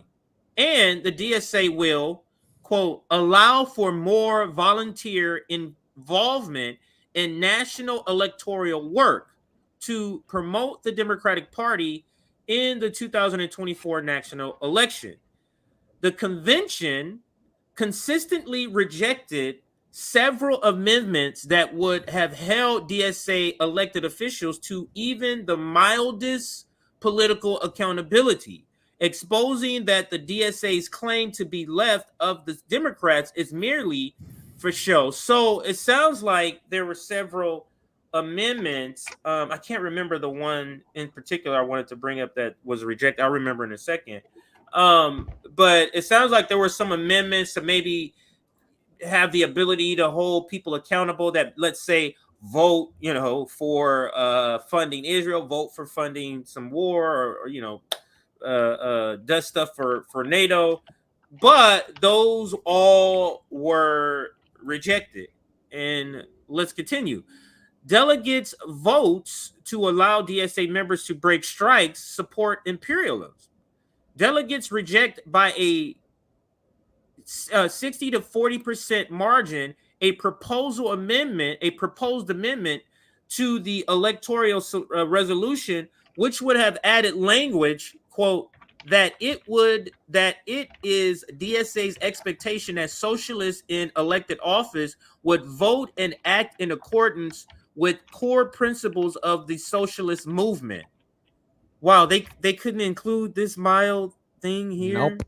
Nope. That's not even anything specific. Just what core principles. It's like words. That's it could be left open for interpretation what a core principle is. Wow. So, but let's continue. Though this amendment also acknowledged that a majority of DSA members do not believe it is possible at this time to form an independent political party with its own ballot line, delegates evidently still found it too extreme. In rejecting the proposed amendment, the DSA has resolved to support Democratic Party politicians no matter how far right-wing they are, and has explicitly stated its hostility to socialism. The rejected amendment would have required the DSA hold its members accountable if they vote for measures which explain or strengthen the police. Wow. Vote for any restrictions on the independent action of the working class, such as the right to strike. Wow, they couldn't put that provision in either. Or vote for military budgets, Of course not, because they just voted for Ukraine. Mm-hmm. The imperialist war machine or military aid to U.S. clients, states such as the apartheid state of Israel. So none of these amendments that would say, hey, let's hold people accountable for voting to fund the military industrial complex, voting to fund the apartheid state of Israel, voting to break a strike. None of these cleared the threshold of any of the DSA members, or not enough for those amendments to be included, which to me says a lot. The DSA is merely a reflection of what AOC is, just a complete sellout, and it have fully embraced the corporate blue team. And to me, this is just another sort of nail in the coffin of the DSA. This is why they lost over 10,000 members last year, and it was underreported, but they lost 10,000 members last year, quit 10,000 members. It was some chapters that the National would contact to get their feedback on something, and they never responded. That's what happened to DSA, and it's because of actions like this, and these actions they're taking is why DSA is in a condition that is in. I'll get all of your sort of final remarks. We don't need to read the rest of the story. We know the bottom line. They voted to stay inside the Democratic Party. They also voted away several sort of amendments that would hold these elected DSA members accountable. But what say you, Kit, and then we'll go to Misty, and I got something to say. Anthony's back there. I got something I got to say. First of all, in that article, what the hell was the Socialist Majority, which is a right-leaning group in DSA that was able to make sure that there would be no criticism towards centrist corporate Democrats? What the hell? DSA, I remember interviewing your members way back in the day and asking, would you ever turn your political organization into a political party, a third party that people could rally around? All of you were saying, oh, yeah, we could. We just need more membership. Who's going to be a sucker enough to support your group? Who's going to be dumb enough to go into their wallet and pay you guys money? We know one thing. The DSA is designed to be a puppet for the Democrats. And if you associate yourself with them, then you might as well just say, hey, I'm a Democrat through and through, and I don't believe in anything I say. Hey, Bernie, once again, another cuck organization. They learned from the master, you. And Misty, what say you about it? To be fair, they sucked long before Bernie Sanders. Yes, DSA is always, in my opinion, has always been a Democratic Party cutout. They've always been that sort of controlled opposition to filter leftist energy back into the Democratic Party. They've always done that. They've always been weak sauce there. I honestly don't know why anybody has ever taken them seriously, just based on their own track record. They don't do anything. It's a social club. It's kind of how I used to feel about the Green Party. And maybe Cornel West will be able to change that around, but the Green Party has been kind of a joke for a long time. They don't really do anything. And when I've tried to work with them on several different things, same with DSA, and it's more about I think social status, like, oh, I'm a DSA member or whatever, and they don't ever actually do anything of substance. So this is not surprising. I mean, anybody who's been paying attention to the DSA knows that this is par for the course. This is exactly who they are, what they stand for, and that's all they're ever going to be. Don't give them your money. Don't volunteer your time for them. It is a waste of time, money, energy, and resources. Yeah, and I can't agree more. And Anthony, I don't know how much of that article you got to be able to hear, but before you respond, I just wanted to show everybody what Kit was referring to here. There's a part in the article, I didn't read the whole article because it's a long article, but the Socialist Majority Caucus, that's the name of a caucus within the National DSA. It's a group representing the most explicitly right-wing fashion of the DSA. It tweeted that its caucus is excited that the provision that would force DSA to criticize socialist elects who endorse centrist candidates was eliminated. So they tweeted that they were happy that that's over, or that was not passed. So they tweeted about it. This article, though, also talks about suppressing the debate. on the NATO war against Russia. So I guess these are all things that happened at the convention. Here's another headline: suppressing debate on Palestine. That was another resolution not allowed to be debated on there. Promoting trade union bureaucracies and praising UAW democratic elections. So these are just some of the other things they talked about in this article.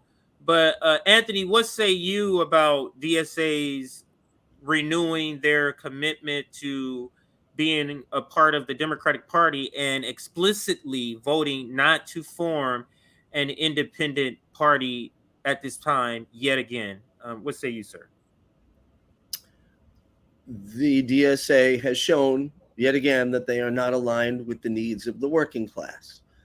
Therefore, they are an enemy of the working class. You can be on one side or the other, and you've got to choose. They chose. And I agree with Misty. Do not volunteer for them. Do not retweet them in their messages. And don't give them your money. Mm-hmm. Enemies of the working class are fine with 68,000 Americans dying every year because we don't have Medicare for all. They are therefore my enemy because I'm not fine with that. And all the machinations, this is all just the smoke and mirrors. The bottom line is they don't want to stand up for the working class. That's okay because we have a candidate who is willing to do that. I don't put all my eggs in one basket and think one person is a savior. I don't believe that at all. But Cornel West is giving a voice to the disaffected who have realized both parties stand against a humane society where people's needs are met and where all people have the opportunity to flourish. Therefore, anyone who lines themselves with those parties is really putting themselves against the working class. So the DSA is in name only socialist, and I'm sure that most of them haven't read any Marx. So, fine for them. Do your thing. You don't matter. You have no power, and we'll show you the power we have. And it's a long game. But we are, people who are recognizing, what is it, 100 million people didn't vote in 2016 for a reason, right? They're recognizing the system is fucked. And people wake up slowly. One last thing that I think is important to note. Anytime people look at history, they look at snapshots. We're taught snapshots. The American Revolution started in 1776. The Civil Rights Movement started in this date. These things took decades and decades and decades and decades before the snapshot that's in our history books. Same thing with the abolition of chattel slavery. It took decades. And then we look at it and we're like, oh, there was a Civil War and there was the Emancipation Proclamation. It's not how it happened. Those are two things that happened. And the same thing with what we're doing in building a working class movement outside of the two-party system. So, it may not upset their apple cart tomorrow, but it will surely upset their apple cart, and they've chosen their side. So they suck. I should have just said that. Yeah, that could have been it, a short version, but we like the long version here. But let's now pivot to our next story, and we're gonna move on. Now, Kid, I heard you refer to Julian, and you said Julian A. I was unaware. You can't say his name on Twitter. Is that what's going on? No. Because I was going to be saying his whole name the entire time. On YouTube, here's the thing, because this happened to us. You'll get shadow banned at Hardlands Media. You'll either get your video, you'll get you'll not get a copyright. You'll get a community strike, or you'll be going against the guidelines because they viewed his name as on par with a swear word or a racial slur, or either that.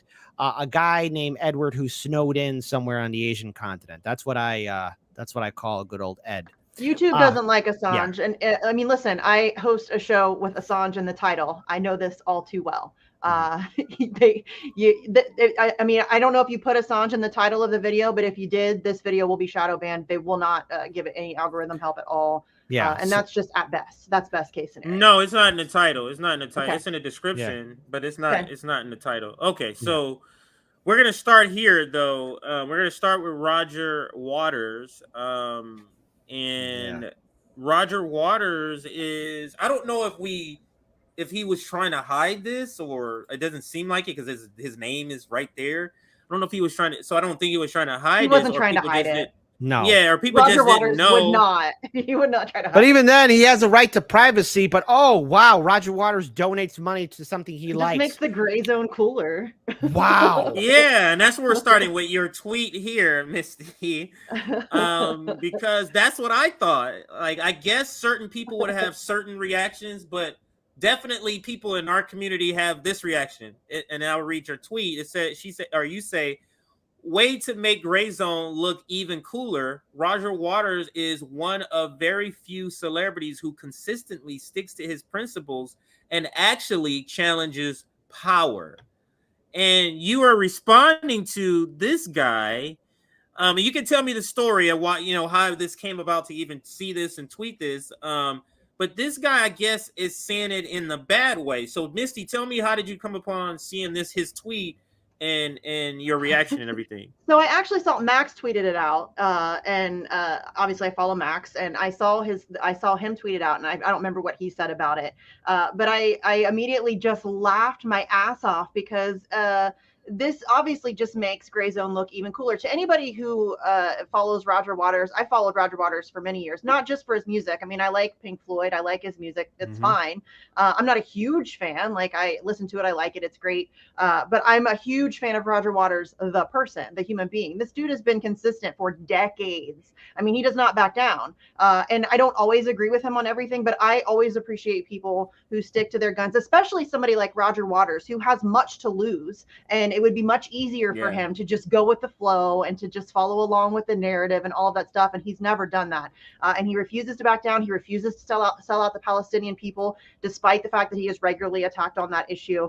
And so, kudos to Roger Waters for supporting independent journalism. And I love that they try to pretend as if that makes Grayzone somehow not independent anymore. Roger Waters is an independent citizen. He's not a corporation. He's not some government official. Right. He's just a dude. Granted, he's got lots of money, so he's able to contribute $30,000. But this in no way changes their independent status, and it's absurd to pretend otherwise. So this guy just again, he just helped the Grayzone. I think a lot of people who saw this were like, oh, Roger Waters is donated, I'm going to go donate too. So I'm sure a lot more. So let me read his tweet. So he's damn mad. I don't even know how to say his name. Alex. Oh, and I should also point out that the reason the GoFundMe thing is Grayzone is trying to hire on full-time Kit Clarenberg, Alex Rubenstein, and the third one. Who's the third one? Why am I blanking? It might say in the GoFundMe down there. I'm not sure. I don't know why I'm blanking. They're trying to hire 3 more journalists. And these are all guys who have contributed to the Grayzone. Kit just did a huge, massive series exposing a lot of corruption in Britain and in the government there. I mean, a massive, massive series. I had him on my show to discuss it. And so they're trying to and Alex Rubenstein has done great work. Max and Alex just did that great thing exposing the National Endowment for Democracy. Like, they do a lot of really great stuff. So they're just trying to hire them on in full-time positions. So let's read what this guy says. He tweets out, I expected, and I'm going to read it in a sinister voice. I expected Grayzone's dark money donors to launder their grants via many identical anonymous $100 donors. But it turned out that rumors about Roger Waters, George is his legal name, and that's something I didn't know, bankrolling Moscow's pet tanky were true. So that's they're trying to connect Roger Waters to Moscow somehow. And yes, Wyatt Reed is the third one. Thank you, Ware. Wyatt Reed he has also done fantastic work. He was actually in Ukraine. His hotel got bombed. Yes. He was like 100 yards away. So I mean, they've all done really fantastic work. So yeah, it's just funny that they're trying to connect Roger Waters to Putin and Russia somehow. This is just ridiculous. So stupid. Yeah. And I guess Moscow's pet tanky, I guess that is Max Blumenthal. Yeah. Is Moscow pet tanky because he's not for the Ukraine war. Well, So, Grayzone in general have been very openly against the conflict in Ukraine. The entire, as far as I know, the entirety of that crew. Yes. And here it goes. This is the proof. It says George Waters. George is his legal name. 30,000, and that is the proof. And as your reaction was, Misty, where is the problem? Show me where the problem is. This is going to be a very quick segment, so just going to get everybody's reaction. Let's go to Anthony first, then Kid. Anthony, did you know this news about Roger Waters or sort of being a donor towards Grayzone? No. And after knowing about it, like what is sort of your reaction to it? How dare Roger Waters, a musician, support free speech in the news area? That's crazy that a musician would want others to be able to speak their minds and support it. Yeah, this Alexei, what's his name? Kovalyov? I can't tell. He is an enemy of free speech. Like, that's fascist to me. Look, I don't like there's a whole bunch of conservative news out there that I don't like. I don't want it to be defunded or not exist. And if it's not corporate, like the Grayzone isn't, it needs to be supported. Good for Roger Waters. And for those that aren't familiar with his music, I will throw out 2 seminal albums that I think, if you listen to it lyrically, are phenomenal examples of he's been thinking this way for decades. One is called Animals, and it's about Animal Farm by George Orwell, and the other is The Wall.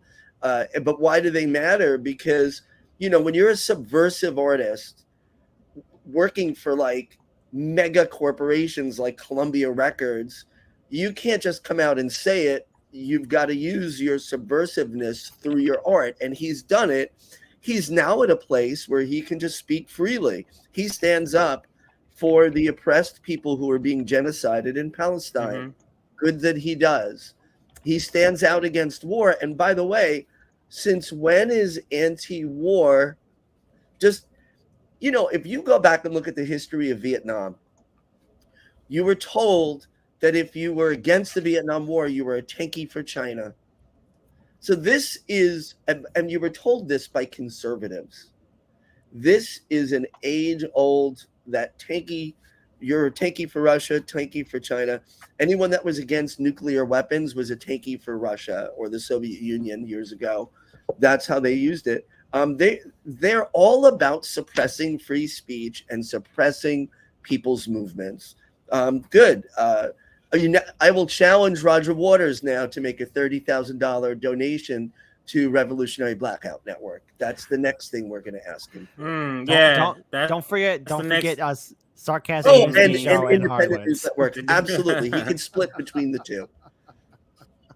I don't need him to donate to me. If he could just donate 30 grand to the Randy Credico's billboard truck. I'm sorry, I forget. I'm the only one here that doesn't have a platform that costs money. So appreciate you guys a lot. Well, the thing is too, like if I could add in something here, look, okay, Roger Waters is a private citizen. Mm-hmm. I don't care what he does with his money. If supporting the Grayzone is something he wants to do, well, that's his own reason why, and he could do so as he is a free citizen to do so as he pleases with his money. But unfortunately, I guess the establishment gets really upset, and I see a lot of triggered journalists who are like, I can't believe Roger Waters, or other people like, I can't believe he's doing it. Well, gee, maybe if people got off their high horse, or maybe decided to stop being a jerk all the time, maybe somebody would donate to you. But obviously, a lot of these quote unquote people who want to be gatekeepers are triggered that Roger Waters likes the Grayzone. Well, I guess maybe you should build your own team of award-winning journalists and maybe do some groundbreaking stories. Instead, no. What are all these people doing? They're being haters. So, Roger Waters, keep on doing it. You're triggering the brain dead neoliberals, and the brain dead neoliberals have become the war party of the establishment now. So, screw them and keep speaking truth to power. I've seen Pink Floyd The Wall, and again, I just want to throw this out here. When I watched it for movie night, if people listen to the goddamn lyrics of The Wall, Pink Floyd, it is satirical towards fascism. It is calling out the damage and the long-lasting impacts of war. I mean, before you get to the put them against the wall portion of the movie, or is it of the production or the show of it, you see what the character is going through as a kid. His father died. Roger Waters' biological father died fighting against the Nazis, and he was a conscientious objector during the Blitz of all things. Yeah, get over yourselves, man. And The Wall is easily in my opinion, one of the single most anti-fascist pieces of art ever created. So the idea that anybody was trying to pretend as if Roger Waters is some right-wing fascist is fucking stupid. And just shut up. Take all the seats. And let's throw out too. Yeah, also the final cut, which followed up The Wall lyrically, is very anti-war. Yeah. One other thing is, why don't we now talk to this Alexei guy about who the advertisers / donors, because that's what To they his are, outlet, of the Washington Post and the New York Times and those other legacy media news outlets are, or all the news stations, you know, ABC, NBC, all those, CNN and MSNBC, who are their donors, their advertisers, because that is never talked about ever. But of course, when Big Pharma and the military industrial complex and Wall Street owns you, you are going to only report things that are flattering to them and ignore things that aren't. And so it's, again, yet another double standard from those who think they are liberal but are really enemies of free speech. You know, they've chosen their side, and it's the wrong side yet again. And that guy, just so everybody knows, that guy works for Medusa. Max Blumenthal calls this out in a tweet where he says, "Hold up, a talentless NATO sellout and full-time troll whose outlet Medusa is sponsored by, wait for it, the U.S. and British state, is attacking us as quote-unquote Moscow's pet tankies because one of the only celebrities who actually threatens power donated to our completely independent outlet, nailed us." So this guy works for an outlet that literally takes money from the United States government and the government of the UK. So as he's criticizing Roger Waters, a private citizen, for donating to an independent outlet. So that's, I mean, the levels of hypocrisy there are fascinating. Yeah, but they don't necessarily surprise none of us in particular. But yeah, so we can close that one, and now let's get into the Julian Assange story. And there's a couple of articles I want to. There's a couple of articles, and she's saying that for those that don't know, she advocates this is what I do. fiercely for Julian Assange literally every day. I was gonna add a part, but I'm not gonna add that part. Anyway, I'll tell you offline, and you'll think it's funny. Okay. All but right. but yeah, let me bring up a couple of articles here that we're gonna be covering. This first one here, this is from South China Morning Post, and it's titled "As U.S.-Australian Ties Deepen, Are Calls to Free Julian Assange Just Mandatory Rhetoric?" And I guess the article is addressing what has happened. So Australia, it has been calling on the U.S. to free. Yeah, exactly. Softly. That's exactly. And that's sort of what this article is talking about. Like, is it just kind of like just saying something, you're not really trying to make an effort?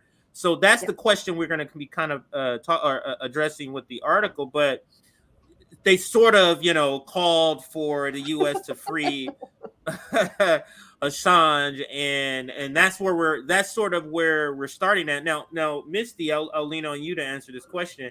When you say sort of, why do you describe it that way? What did Australia do to call for it, and why do you describe it that way? All right, so before I start, it's very likely I'm going to rant here. I apologize in advance. Please tell me to shut up if I go on for too long. But here's what's going on. So Anthony Albanese is the current Prime Minister of Australia, and he fucking sucks. So while he was trying to get elected, while he was stumping for votes, he very publicly came out in support of Julian Assange, saying enough is enough. It's time to pull this to a close, all of that good stuff. The moment he took office, surprise, surprise, he suddenly got very quiet. He faced a ton of pressure from Julian Assange supporters in Australia, which shout out to the Australian contingent of the Assange crew. They're fucking awesome. They get it done. They have a bipartisan group in Parliament in Australia of multiple different people who speak on behalf of Julian Assange. I mean, across the board, they have numerous members. I think there's maybe up to like 15, 20 of them now. So the Australian contingent of Assange supporters have done amazing work. But Anthony Albanese faced growing criticism as he went silent after taking office. He then came forward with some bullshit, oh, well, I can't.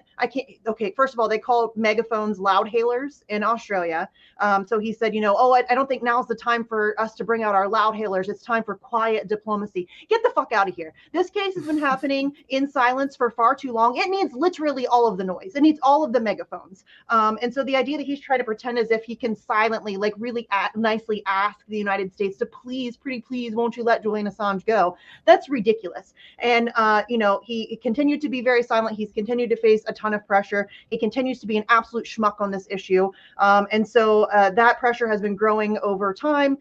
He just recently, Antony Blinken, sorry, turd that he is, just recently visited Australia and was standing next to Penny Wong, a senator in Australia, and denigrated Julian Assange, did all of the bullshit smears. He put lives at risk, all of that bullshit that they've been trying to claim that's long been debunked by the United States government. And Penny Wong stood there in silence and said nothing. And Antony Blinken was like, we're not going to let him go, whatever. And they did nothing. She stood there silently, didn't defend Julian Assange, who, by the way, is an Australian citizen. And so they've done nothing. And now the pressure is mounting even further. And meanwhile, all of this is going on. And the United States and Australia they're doing AUKUS. They've got all these military deals. And at any point, Anthony Albanese could use that leverage to get Julian Assange freed from prison. And he does not, because he's a coward and because, as Caitlin Johnston says, Australia is the United States basement gimp. And he has no courage whatsoever to stand up against the United States power. He's not going to do it. And it is disgusting. It's despicable. Julian Assange is an Australian citizen. He's never been a citizen of the United States. And the idea that we think that we can charge him under our U.S. Espionage Act while affording him none of the protections of the First Amendment is atrocious. And basically what this amounts to is the United States is seeking global jurisdiction over information and journalism. And the idea that people are not terrified by that prospect is beyond my ability to comprehend. Okay, I'm done. Misty, so you're telling me that it sounds like to me Australia of any country is the best position to have anything meaningful change without question for Julian, like, because the US needs them in this war game, which they need. Australia, they have to have that.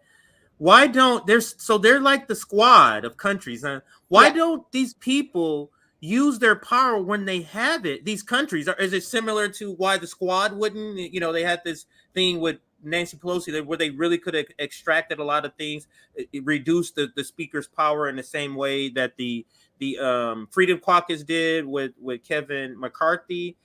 But we're seeing it on a large scale with a country just sort of having, but not willing to use their leverage for their own citizen. It's quite despicable to me. But let me read some of this article, not all of it. We'll read a little bit. So here goes some of the bullet points. Actually, let's skip the bullet points and just read some of the article here. Australian senators have piled on the criticism of the United States following its latest refusal to release Julian Assange. But experts say their censure will amount to little as Canberra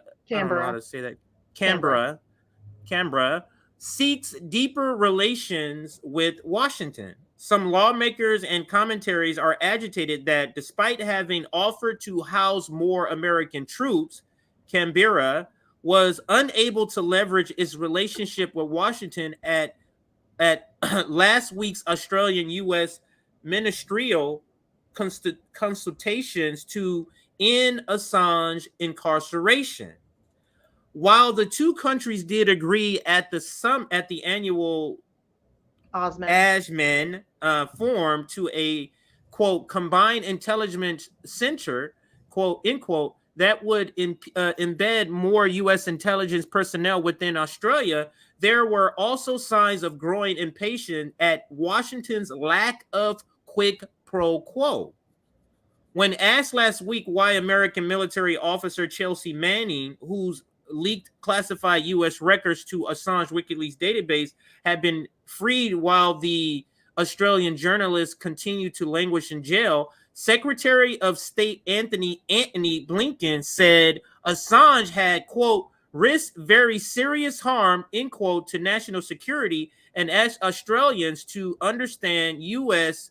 sensitivities. What do you think he means by that, Misty? What do you think he means by sensitivities? I know what it is, but what do you think he means there? And more broadly, what do you think of Australia's response, or at least Anthony Blinken's response to the question of Chelsea Manning is the one who got the information, so why is she free and not Julian Assange? What do you think of the question and also the response of Anthony Blinken? And then we'll bring in Kit for your response. Well, obviously, that is a very legitimate question. Chelsea Manning is an American citizen, was part of the United States military, had some form of allegiance, I guess, or had at least signed on to some sort of a contract or an expectation of responsibility when she signed up for the military. She was, in fact, the whistleblower. She was the person who leaked the documentation. She's free. She has been released from prison. Was in prison for far too long, was tortured, all of that stuff. But she has now been released from prison. And Julian Assange is a journalist. He's a publisher, which should be protected under the First Amendment and should be protected by international law. And so the idea that Chelsea Manning is free and Julian Assange continues to remain in prison is ridiculous. On its face, he should have never been in prison to begin with. He was performing journalistic activities. There's no question about it. There is no question about it. And in fact, in his journalistic activities, WikiLeaks has never gotten it wrong. They've never had to retract a single thing they've ever published. Show me another news outlet with that kind of record. I'll wait. It doesn't exist. And so the idea that he's still in prison for this and the U.S. sensitivities, that's basically Julian Assange embarrassed us and we want to destroy him. Not just because we want to destroy Julian Assange as a person, but because we want to send a warning to all other journalists and whistleblowers across the globe. Julian Assange is essentially being used as the proverbial head on a stake outside the castle walls. He's being used as the threat to all other journalists. And it's already, I think we have already seen an unbelievable chilling effect across journalism and whistleblowing. And that is the intention that they have here. And we know that they've admitted to it. We know that they have had plots to murder him. We know that, there's all of this stuff that has been able to continue. It's mind-blowing to me. It is mind-blowing to me that we are still here in the year 2023, given everything that we know. Their main witness admitted to fabricating his testimony against Julian Assange. They were revealed to be plotting to murder or kidnap him out of the Ecuadorian embassy under Trump, by the way. Yeah. All of these things that have happened that have completely they spied on him, including his conversations with his legal team. That alone should be enough to have this case thrown out a window and lit on fire. That is a gross violation of his rights. Imagine you're going into court against the world's largest superpower, and the whole time they've been spying on your conversations with your defense team. That's not a fair trial. You can't get a fair trial. It's absurd to think that you can. So the idea that this continues is absurd. And it really is just a matter of making an example out of him. And the sensitivities are, he embarrassed us. Now we got to destroy him. Yeah, and Kit? It's really hard to do a follow-up to Misty because she's been leading the charge on Julian Assange and speaking truth to power, one of the very few people that has been giving detailed information to the public because the corporate media will not do proper coverage. And I encourage all of you to please follow Misty Winston's work because she has been one of, the leading voices calling for the freedom of Julian Assange. Let me just tell all of you this, because again, there's nothing I could add that Misty has not stated already. But if he is to be extradited here to this country under the Espionage Act, which is an antiquated law from the First World War, that's it for free speech. I don't care where you stand on the political spectrum, be it Republican, Democrat, Libertarian, Green, whatever. I don't care what generation you're part of, the color of your skin, or who the hell you worship. you do realize that when he is extradited, when he is put behind bars, that is it for free speech. That is it for any platform. There'll be no one left to speak for you because we will be all put on the chopping block. This man is not an American citizen. This man has wrongly been in prison for so many years now. He's been away from his friends, his loved one, his co-workers. His 2 kids have not seen their father. Enough is enough. He's been tortured. Donald Trump, hey, congratulations. You surrounded yourself with a lot of yes people, willingly, I might add, who then convinced you to put that innocent man behind bars. Trump, you talk about free speech. Well, guess what? You help put the nail in the coffin if this happens, because the Biden-Harris administration that supposedly said it cares about free speech wants him extradited here. So in many ways, you could reverse this, Trump, if you want to do a whole full-on pardon. But I know that because of his body language, I forget who was it that interviewed him. I believe it was Candace Owen or something like that. Yeah. Am I? Yeah, his body language. He was like, and you could tell he knew he screwed up. Yeah. Just like, well, some people said he did things wrong. Some people said he did things right. Fucking coward. He folded his arms like this. And when you fold your arms like this, that means you're hiding. You're hiding yourself. So look, he doesn't deserve to be tortured anymore. Enough is enough. He needs to go home. And this is something everyone across the world can agree with. Whether you like Julian Assange or not, his imprisonment is unjust. It's time for him to be home with his family and a long recovery for him to mentally recover from this devastating trauma that has happened to him both mentally and physically. The man will never be the same again. No. All right. And again, adding to Misty's point, hey, CNN, Fox News, New York Times, CBS, ABC, Washington Post, Huffington Post. What's it like knowing that WikiLeaks never had to retract the story, but yet all of you did? What does it say about all of you and WikiLeaks? It tells me that WikiLeaks can get the job done and none of you can't. Oh, and by the way, F you, BuzzFeed and Vice. Well, and can I also just really quickly add to that all of those outlets that you just mentioned were very happy to use the work of WikiLeaks to make their own careers, to make money, to win awards. And then as soon as it was inconvenient to them, they were so quick to throw him under the bus. And they have been, especially The Guardian, fuck The Guardian. They have spent the past decade plus throwing Julian Assange under the bus and to their own detriment. If you think it's not coming for you, it is. And I'm not just talking about media. It's coming for all of us. If you publish anything, and by publish, I mean tweet, blog, say, speak, write, it can come for you too. This opens a Pandora's box that we cannot close. There is no closing this. Once this precedent has been set, as Kit said, it's over for free speech and press freedom, period. Yeah. Let me read another just to close this out, because there is a couple of more paragraphs here that would add to the conversation. Just for Aaron, when you cut this, make sure you include this. Some observers called Australian Prime Minister Anthony Albanese, this is who you were speaking of earlier, administration a subservient client government of the U.S. following Blinken's remark. Senators in Australia hit at the implication of Assange case for the freedom of speech and accused the U.S. of covering up war crimes, including its illegal invasion of Iraq. And here's a quote, make no mistake, the situation Mr. Assange finds himself in is not in any way about his actions threatening U.S. national security, Senator Nick McKim said in Australia's parliament on Wednesday last week, calling the case a matter of public importance. And I could not agree more with that description. And can I just really quickly too? Yeah, go ahead, jump in there. There's also a whistleblower in Australia who also revealed the Australians' complicity and participation in war crimes in Afghanistan. His name is David McBride. He is currently facing a trial of his own. It starts in November. He's a good friend of mine. He is an unbelievably courageous dude. So if you guys could please throw him some support as well. He's not one to, same thing with Julian. Julian was never one to advocate for himself. He would always advocate for others. And in fact, we mentioned Snowden, Julian Assange. Edward Snowden was not Julian Assange's source. He did not work with Julian Assange. He worked with Glenn Greenwald and Laura Poitras. But when Julian Assange found out that Ed Snowden was in trouble, he was the one that reached out to him to get him to safety at great personal risk, I might add. So it's not even his source, but he went out of his way to make sure that Snowden can get to safety. That's the kind of guy Julian Assange is. And so David McBride, I've noticed this in my time working on this and other cases. The people like this, the Assanges, the McBrides, the Daniel Hales, the John Kiriakus, they very rarely advocate or speak on themselves. They are always about others. So I just wanted to bring up David McBride. Please go and support him as well. Again, he faces trial in November, and he's facing decades in prison as well. He was a military lawyer, and he tried to go through proper channels, as they always say, and as most of these whistleblowers have tried to do. It didn't work out, and so he went public, and he is now in the fight for his life as well.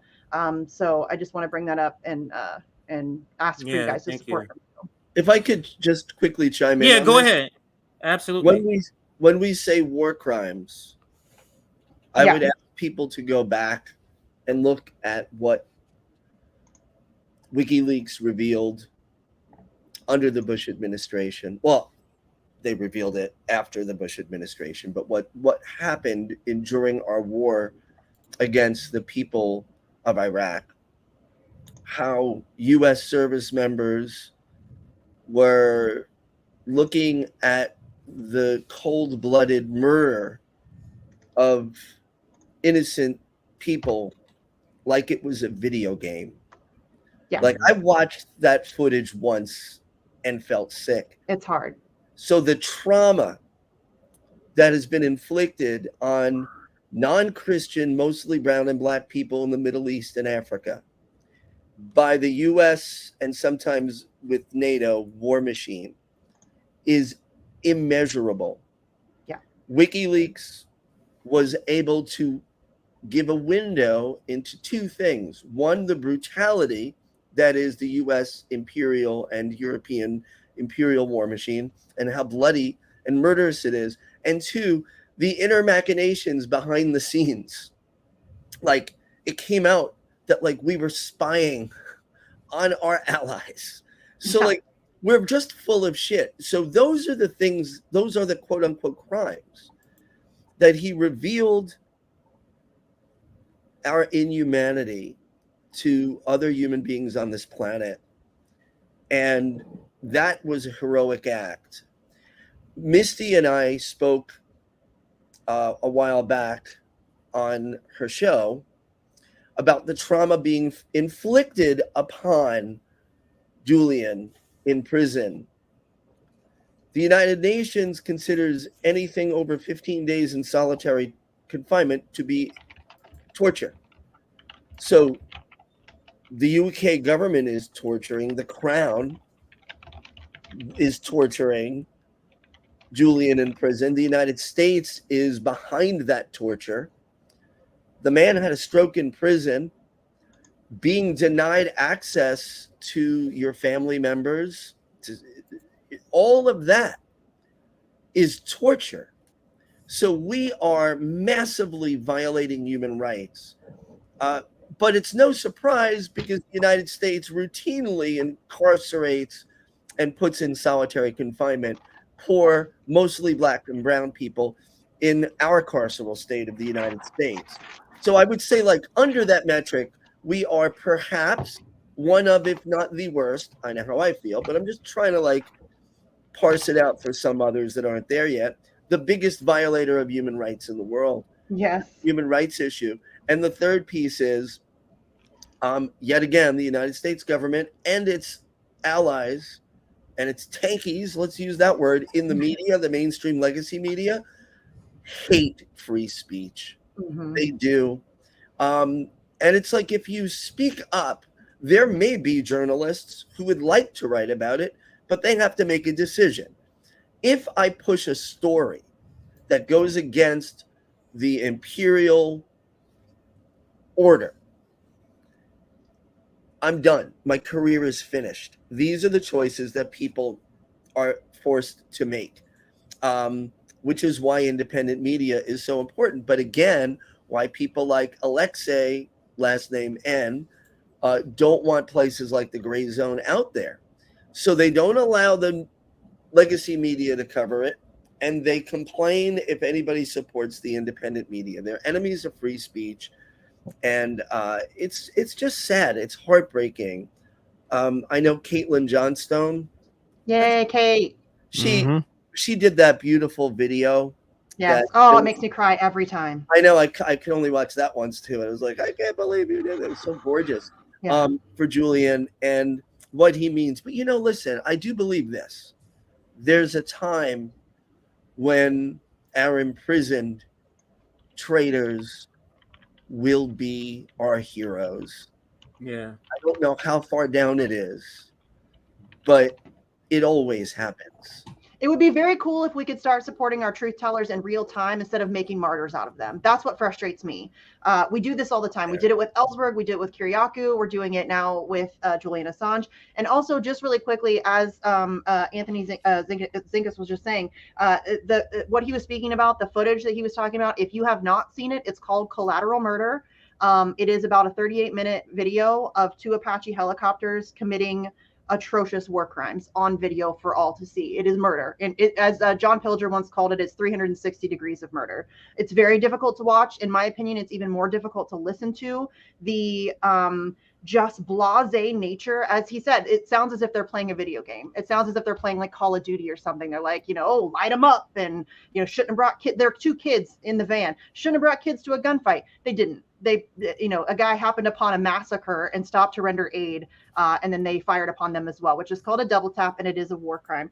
Also, in terms of the stroke, Julian Assange had a stroke via while he was on video conference. They wouldn't let him attend his own hearings, and so he was watching via video conference. And literally, you cannot write this. Couldn't make it up if I tried. As he's sitting there having a mini stroke, what the prosecution was talking about in the courtroom was that he's a malingerer, that he's faking his health issues so that he doesn't have to face accountability. Literally, as he's having a mini stroke, y'all. That's what we're dealing with here. And then also, I just wanted to briefly mention too that as much as Anthony Albanese sucks on this issue, I did mention that there is a bipartisan group of senators in Australia that have spoken at length in Julian Assange's defense. And just recently, they held a hearing on this issue, and a multitude of senators gave brilliant speeches. David Shoebridge was my favorite. It's only about 5 minutes long. You can find it very easily on YouTube. I can send CJ the link maybe, and he can throw it in the chat. But it is David Shoebridge condenses it down to about 5 minutes, where he really lays in sharp relief the importance of this case. And that's a really good video. I've tweeted it out too. Some of you who follow me may have seen it. But yeah, it's a brilliant speech. And, we're very close to losing this fight. He's inches from being extradited. And what is this video? Set it up before I play it. It's I just sent CJ a video because Zink was talking about the things that WikiLeaks exposed, which collateral murder was one of those things. But this is an interview from Democracy Now! With Julian Assange. It's very brief, but he just speaks about one of the most horrific things. And we're talking about rape, torture, murder, just the absolute worst possible things you can imagine. That's what WikiLeaks exposed. And instead of the people responsible for those heinous acts being imprisoned and put on trial, it's the guy that exposed them, who's been tortured for now over a decade and is facing 175 years in prison. So this video is just a brief example of one of many things that they exposed. These thousands and thousands of documents. What most surprised you? Is there a story or stories, a category that has most disturbed you? Well, it's the big picture of the war, that nearly all the deaths are in incidences that kill just 1 or 2 people. A little girl on the street who would, in the yellow dress, who would frequently go to collect candy and so on. From US troops. One day a tank goes past, and for an inexplicable reason a shooter comes out of the US tank and blows her away. There are just so many. A little girl. Let me pause that. Go ahead. Yeah, a little girl. This is just one of many things. A little girl who US troops knew. She would regularly go up to them and they would give her candy. And this is something they did all the time. They would very often, give out candy or give out, treats or food or whatever. And it was really just a setup for them to attack you. And they've done that numerous times. And this little girl was just going down the street to go collect her candy that she was expecting from US soldiers. And instead, they blew her away in the streets. And that's, again, just one of hundreds, maybe thousands of examples of the things that WikiLeaks exposed. Just terrible. We're gonna end there. We got super chats, but I do got a couple of quick response stories to kind of read, to go over with us as I'm we sorry I got so winding fired down. up. That's okay. Yeah, Don't apologize. that's great. That's Never great. that. Don't you ever apologize. How dare you Yeah, apologize?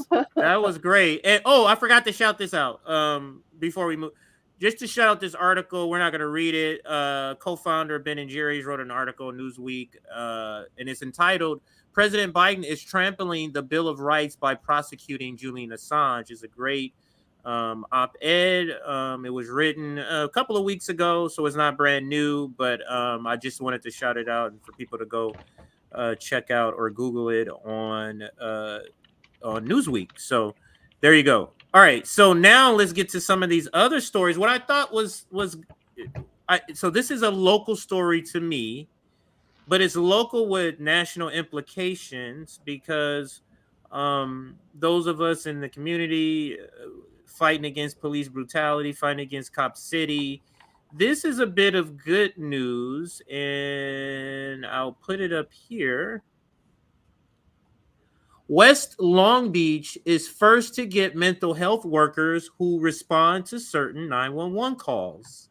So this is sort of, defunding the police, where we're reallocating sources for health workers. This is a pilot program that's out here in where the RBN Long Beach chapter is. That's why I saw this and I was like, wow, this is actually some good news. So I wanted to at least report on it and get your thoughts. This is going to be literally a quick story. It's like a 4-minute, Hey, 5-minute story here. Go ahead. I'm sorry to interrupt you. I have my show in about 29 minutes. Would it be okay if I don't know if anybody had questions for me or anything, but I just dropped the Caitlin Johnstone link, the wizard, the video that Zink mentioned that she did, and then also the Shoebridge video. If you want to drop those in the chat, but if you don't mind, I need to bounce out so I can get ready for my show. But let's shout that out though. Shout out your radio show so people know to go, because we're gonna be off air before it starts. Yeah, so people I'm terrible will be at able to finish up self-promotion. here. Yes. Go Okay. ahead. So I have a show on TNT Radio, Monday through Friday. Tonight, I'm actually interviewing the director of the latest Assange documentary called The Trust Fall, Julian Assange. So that should be a really good conversation. Obviously, it's one I'm looking forward to. Next week, I have Jimmy Dore. We're working on George Galloway. I have a lot of really cool people on. CJ's been on recently. Awesome. Kit's been on recently. Zink's been on a couple different times. Yeah, it's Monday through Friday, 6 p.m. TNT Radio. You can go to tntradio.live. They also have an app on Apple and Google and all that stuff. And there's a chat. If you guys want to, I missed the chat. I missed doing YouTube because I missed the chat. So if you guys ever want to come hang out in the chat, I usually check the one that's on the app, which I think is also connected to the website. But I would love to see you guys there. And thanks for having me, CJ. I appreciate this. Absolutely. You'll be back on. I'll be reaching out soon. Okay. Love Anytime. having you guys I on love regularly. So yeah. All right. So Thanks, I'll put you in guys. the back and we shall see you. Thanks, Misty. And again, this will be a quick segment. Let me just read a little bit about the article. I thought this was cool for people that are in the realm of trying to fight back against police repression and oppression. I thought this was a feel-good sort of story, and let's read a little bit about it. As part of a pilot program that rethinks some responsibilities traditionally handled by police, a community crisis response team run out of the Long Beach Department of Health and Human Services has started responding to some 911 calls related to behavioral health and quality of life issues. During a press conference on Monday, city officials said the program, which began July 12th, so we're almost a month into it, will focus on West Long Beach and along the Anaheim corridor, locations that were selected based on data collected from the emergency call center in 2020 and 2021, indicating an increased need. So what I'm taking from that, I'll pause here, is that they looked at some sort of data and maybe the data showed these are the areas where mental health calls came out the most. And that's why we're starting in West Long Beach, because that's not like the most well-known part of Long Beach. Is not West. That's probably the least well-known part of Long Beach is West Long Beach. But I'll continue a couple more paragraphs. The team will respond to calls from 10 a.m. to 5 p.m. on weekdays. So again, gotta start somewhere. Doesn't have a time limit, but it's a start. It's a start. That's what I'm trying to say. I'm trying to stay positive, guys. I'm trying to stay positive here because come on, 10 to 5 mental health does not stay in these boundaries in its weekdays, but it's a start. So I'm trying to stay positive here. The team will respond to calls from 10 a.m. to 5 p.m. on weekdays, although the time frame and hours could be adjusted based on need, according to Long Beach Health Department Director Kelly Kalupi. I think that's how you say it. While unable to respond to any calls involving violence, weapons, or medical emergency, the team will be able to provide in-field services ranging from crisis prevention support, de-escalation, general health education, and suicide assessment. Eligible calls can also include public intoxication, an unwelcome person, welfare checks, and disturbances. Additionally, the team can help provide basic need items, resource navigation, and referral support to various city and county services. Kalupi said, in the fall, the team will begin to offer transportation to appropriate services such as mental health, urgent care centers, housing services, and multi-service center, which is Long Beach hub for homeless services. So it's, it's not starting out where we want it to be. Of course, people who advocate for it want it to be a lot more grander because we believe that this is absolutely will save lives. But this is a start, and it sounds like in the fall they're going to expand it a little bit. That's going to include some work with the unhoused and the homeless in the same area of Long Beach. But so it's a good start. But what say you, Professor? And then we'll go to Kit. What do you think about this? What's your reaction to this article and this, new pilot program out here in my neck of the woods in West Long Beach? This is what defund the police is all about. It shouldn't even be controversial. One important thing, and so I think it's great. Everything's got to start somewhere. So if they're doing it just a limited number of hours in the beginning, it's probably because it's not getting the complete funding that it needs. Right. That's what exactly what's going on. Start because on issues like I just homelessness, addiction, even sometimes as long as there's no weapon involved, domestic violence, mental health crises, all of those things. Cops should not be expected to be social workers. They're not trained to be social workers.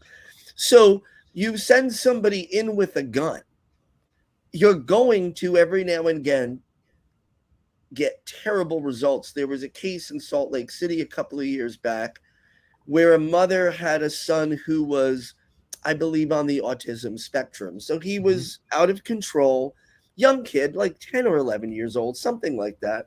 She called 911. She wanted help. And they came and they shot the kid over a dozen times. Thankfully, he lived. But Wow. I remember a photo of him in the hospital. His body was riddled with bullets. These cops don't know how to handle that. I worked with that population early on in my career. You learn workers that we'll use the broad term social workers are the best people to respond to these things because they understand de-escalation. They know how to speak to somebody humanely, and they also can determine, does this person just need to be spoken to? Do we need to hospitalize them because maybe there is somebody who really is a danger to themselves or others? And we, social workers deal with this all the time without police. So this is an excellent start. My hope is that it will be successful and they'll want to expand it to 24 hours and that other municipalities will see not only is it helpful in preventing crime because it prevents escalation, gets people to help quicker, right? You shouldn't have to Mhm. stop over in jail to get the help you need. Jail is no place for if you're addicted to a sub, right? And Not also at all. that it's cheaper. It's cheaper because let me tell you, they don't pay social workers anything near what they pay police officers. So your municipalities will save so much money and allow police to do literal. I have problems with policing, but to do literal police work, like if a store was held up, or significant crime that their detectives are able to deal with. Not this stuff. And it's very important that when this is duplicated, and it will be duplicated, that police departments don't use this to try to get money and hire the social workers themselves. Because I'm going to give a very clear caveat here. When social workers work within police departments, they are forced to acclimate to police culture. So it's good that this program is run through Health and Human Services and not the PD, because you can't survive as a social worker thinking like a social worker in a police department environment. You acclimate to them, and that's not good, because I can see police departments salivating and saying, oh, we can get more money, we'll hire some social workers. No. It has to be separate and outside. So I believe, because I know a little bit about this story, I believe that was one of the things that was changed, because it was initially going to be out, and it was like, no, this can't be Good. that, and it eventually was put outside. So I do, that is a great point. But go ahead, Professor. That's it. I think we need to do, be dealing with these issues so much easier. Somebody's on a park bench and they're homeless. Do they need to be unhoused? I get it. Do they need to be connected with services, or at least offered those services? Same thing with human trafficking, those who were forced into sex work, not those who were doing it on their own. They need to be connected with services. They don't need, so like one quick thing, like right now with human trafficking on Long Island and in other parts of New York, what they're doing is they're arresting the sex workers. Some of them are doing it voluntarily, but the ones that they're targeting aren't. These are people that were through force, fraud, or coercion pushed into the life of sex work. And they're being treated terribly. They're arresting them first. There's no reason to. All you need to do, this is the Portugal model with drug addiction. You don't have to arrest somebody. You walk up to them and you say, listen, we care about you. If you want help, here's a card. The clinic is over there. You're welcome on your own to come to it. Those interventions without police with a sidearm work far better. And they get people help quicker. And again, that help always has to be voluntary, Yes. And great idea.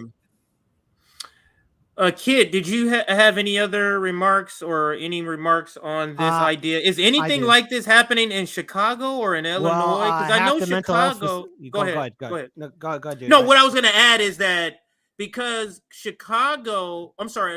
Illinois is this what I read? Yeah. Per capita has the second highest funding for police per capita. Is Chicago, I believe, or somewhere in Illinois. I can't remember the story I did. But so I'm curious to see if anything you've heard. And plus, the new mayor, that's the thing I was trying to remember. The new mayor-elect was first talking about sort of defunding or reallocating sources. But I'm sure he's backed off this since now with pressure from corporations. But is anything like this being talked about if it hasn't been already introduced in your neck of the woods over there? So more than a decade ago, all 50 members of the Chicago City Council voted to endorse then Rahm Emanuel's proposal to shutter 6 of the city's 12 mental health clinics to help close a massive budget deficit, triggering, again, so many protests in the city. On January 25th, 2023, that was a serious talk during the Chicago mayoral race. So those mental health facilities are still shut down. We do have a lot of resources going to the Chicago Police Department. And in Cook County alone, in the city of Chicago, there are many nonviolent offenders that are still waiting for trial for nonviolent crimes. And of course, if you have a hammer and everything looks like a nail, that means also the mentally ill are being arrested and being Right. put into Cook County, city of Chicago prisons, all of that kind of good stuff. So in Chicago, in my backyard, it's still an ongoing issue, and it's still a public issue that's being brought up now, even the most recent Chicago mayoral debate. And of course, we have Brandon Johnson, the quote unquote progressive, in office. And I have to say, I was not thoroughly impressed with his administration so far. I think his administration is mediocre at best. And Chicago is still operating without a real leader, but I say he's a little bit better than Lightfoot, but that's not saying much because Lightfoot set a standard of what it's like to be truly hated. As for mental health, for the previous story that you shared, this it looks like a beginning, but nationwide there's still an ongoing problem. And again, in Chicago, then Mayor Rahm Emanuel, who's now ambassador to Japan and under the Biden-Harris administration, shut down 6 of the 12 mental health facilities here in order to balance the city's budget, which is still struggling even to this goddamn day.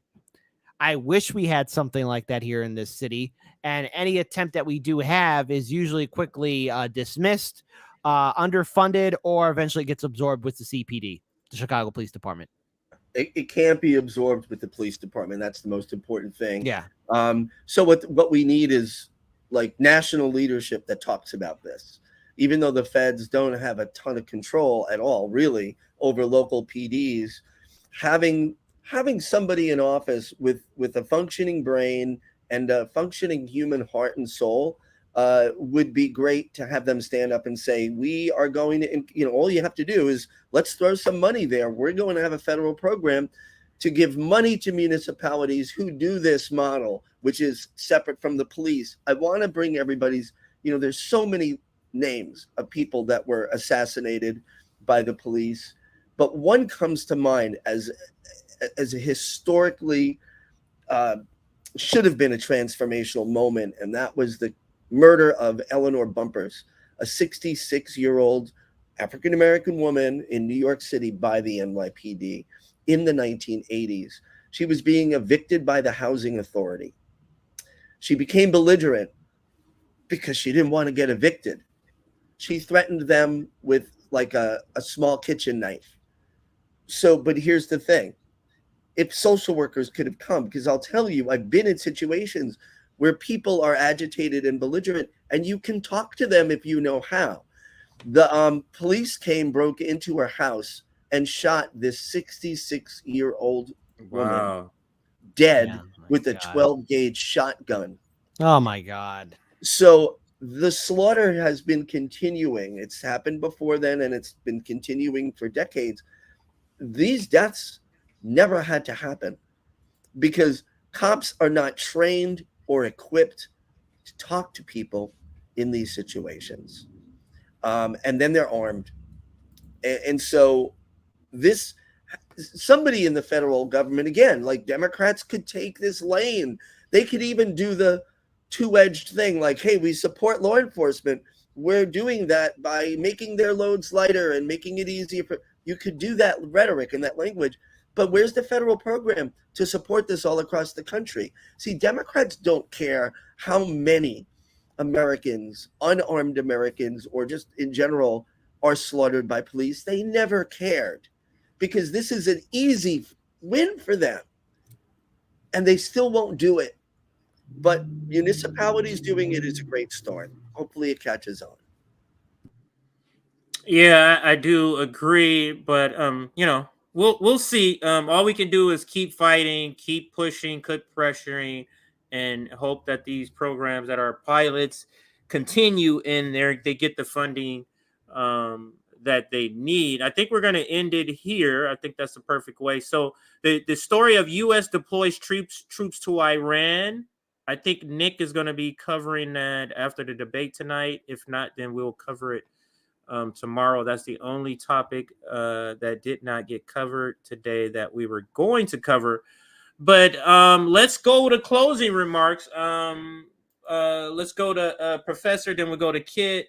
What say you? What do you have anything coming up? Any activism you want to shout out? Any sort of upcoming direct action you want to shout out? Any appearances on any other shows you want to shout out? Anything, Professor, and then we'll go to Kit. No official appearances, but there's a lot of union organizing stuff going on all over the country, but in New York. So, I'll be at one of those. Look, I know people have problems with Hollywood and celebrities, but there are individual members of SAG-AFTRA and the Writers Guild who are now supporting Starbucks striking workers and Amazon workers. And I'm liking this crossover that we're seeing, because that's what we need. General strikes, you can't just be like, let's have a general strike. It's got to be the different striking workers recognizing their kinship with other workers who are struggling. So I'm going to some of those. Look up in New York City, they're having something every day. Other than that, I'm on Twitter. I'm still in my summer mode, so no classes until September. I do have one parting remark to say, and that is the Democratic billionaire-funded donor machine has activated the troll farms to attack and smear Cornel West and anybody who even mentions slightly supporting him.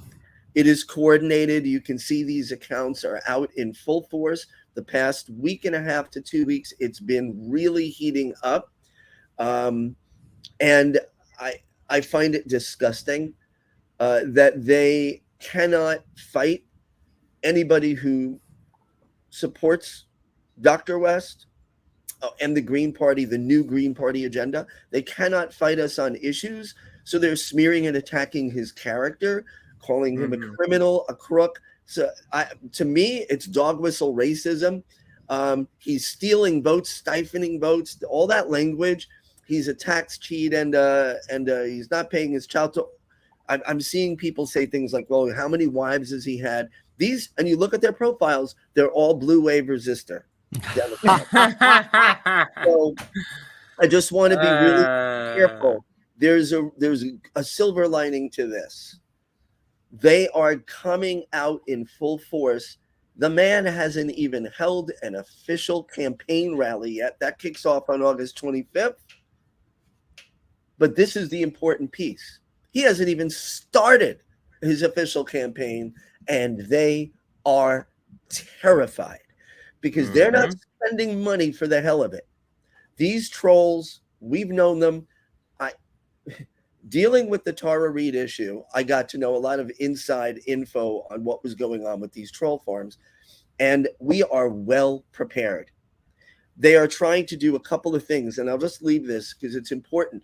They are trying to create an argumentative environment to dissuade people from openly supporting Cornel West, to make it unpalatable for them to do it. That's the first thing they're trying to do. The second thing they're trying to do is to distract us from posting about why a third party is necessary and what is wrong with the Democrats. If they can get us involved in these little fights on our threads, that's less time we have talking to other people who are reasonable people about why we need a new way. So they're putting a lot of money behind it. And these people, these troll farms, David Brock, Sally Albright, funded by dark money, they're pros. They know what they're doing. But let's all be warned now. Let's not get mired into those little. Once you see somebody say he's a tanky for Russia or any of that stuff, or he had 5 wives or 4 wives, look, I don't give a shit. When you see that, ignore them. You can do that any way you want.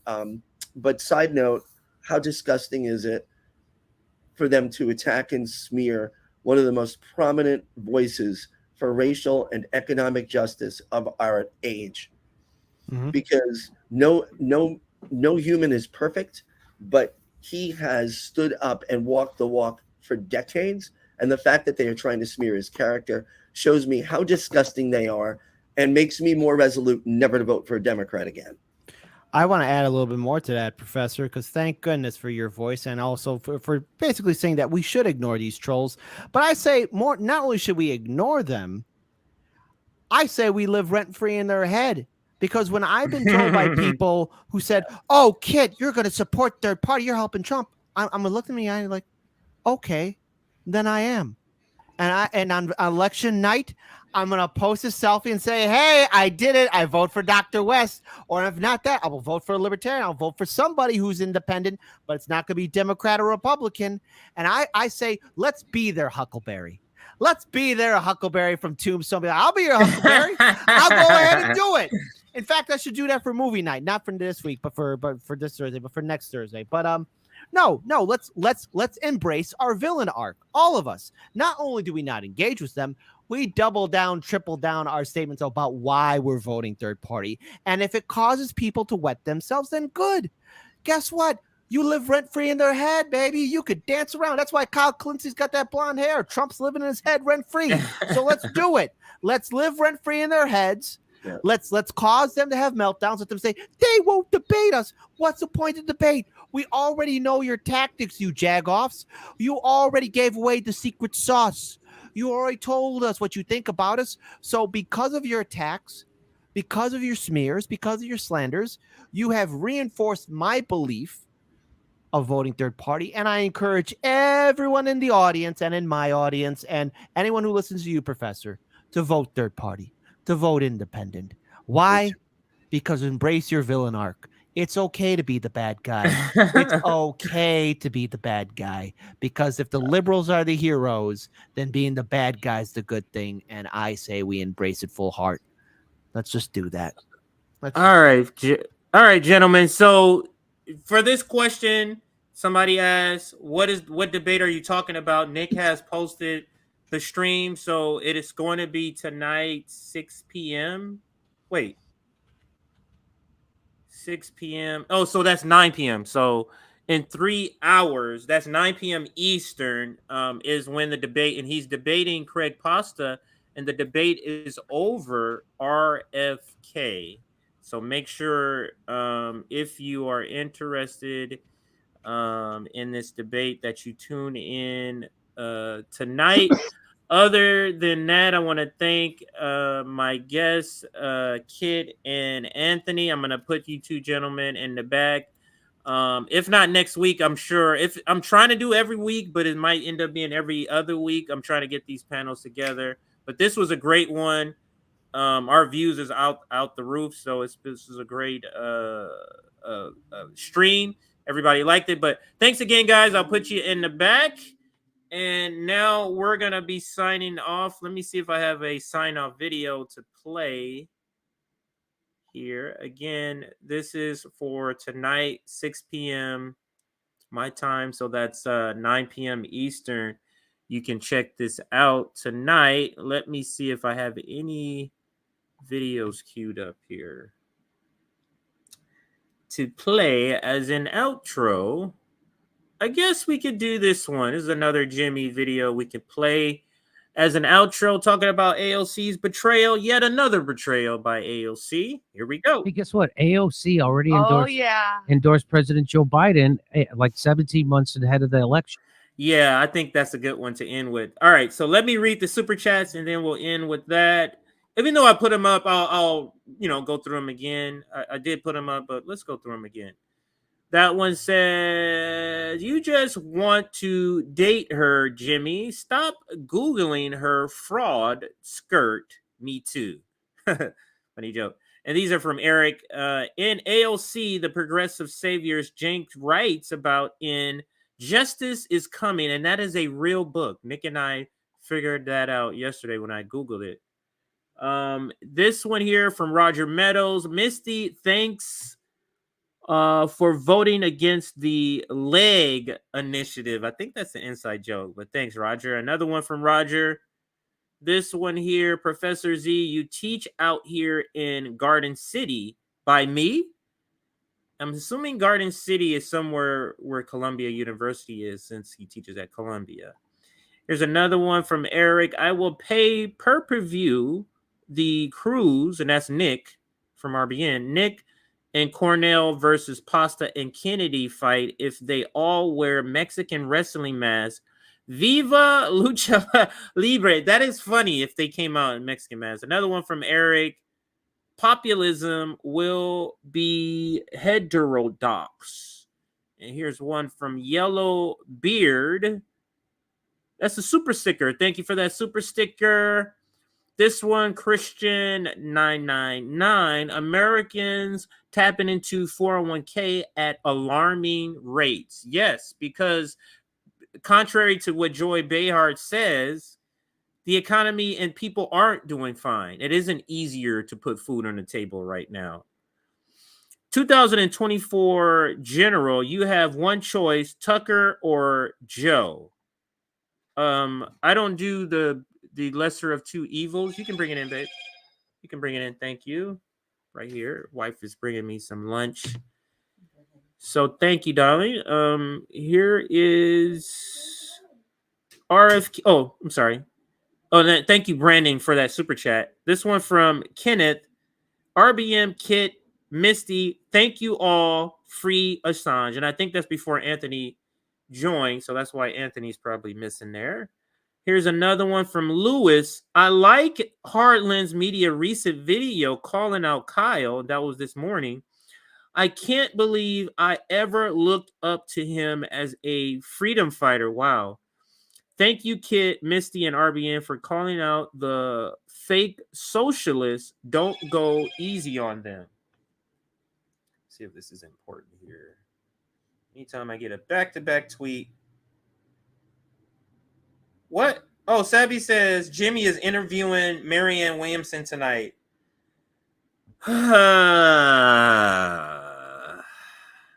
I already know what my content is going to be tomorrow.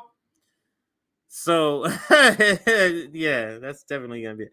All right, so this one here, another Rick. Thank you for the super chat. Hi, and shout out to you, Revolutionary Blackout. Thank you for all the super chats. That was the last one. We're gonna end with this video. Probably play. It's a 10-minute video. We'll probably play 2 or 3 minutes of it. So thank you for watching, though, and check out this video, Jimmy Dore, again on AOC. Election. So president's only primary opponents are Marianne Williamson, Robert F. Kennedy Jr. Haven't been any rumors about anyone else even thinking about jumping in.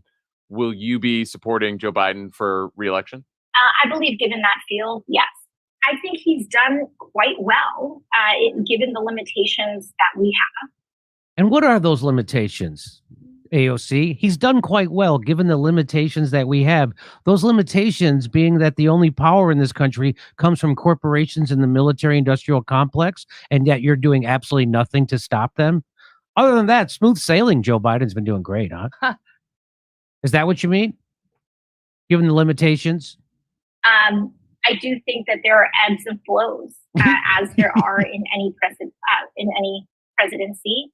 You know, there are areas that I think were quite strong when he came right out of the gate with the American Rescue Plan, and of course the Inflation Reduction Act. The American Rescue. You know, she doesn't talk about the CARES Act, which was the largest upward transfer of wealth in human history, which she voted for. Isn't that funny?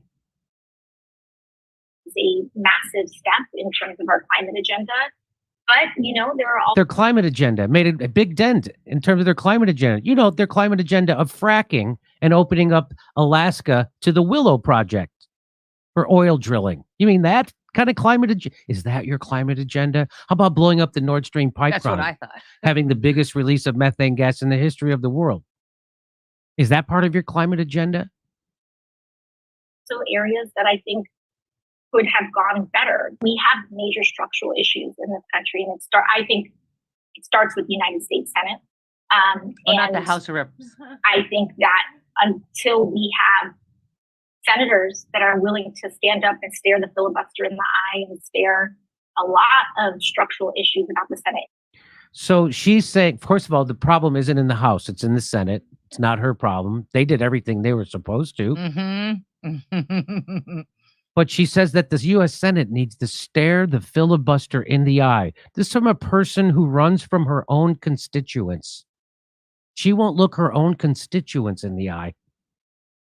Perfect time for me to pause the video, too, by the way. United States Senate.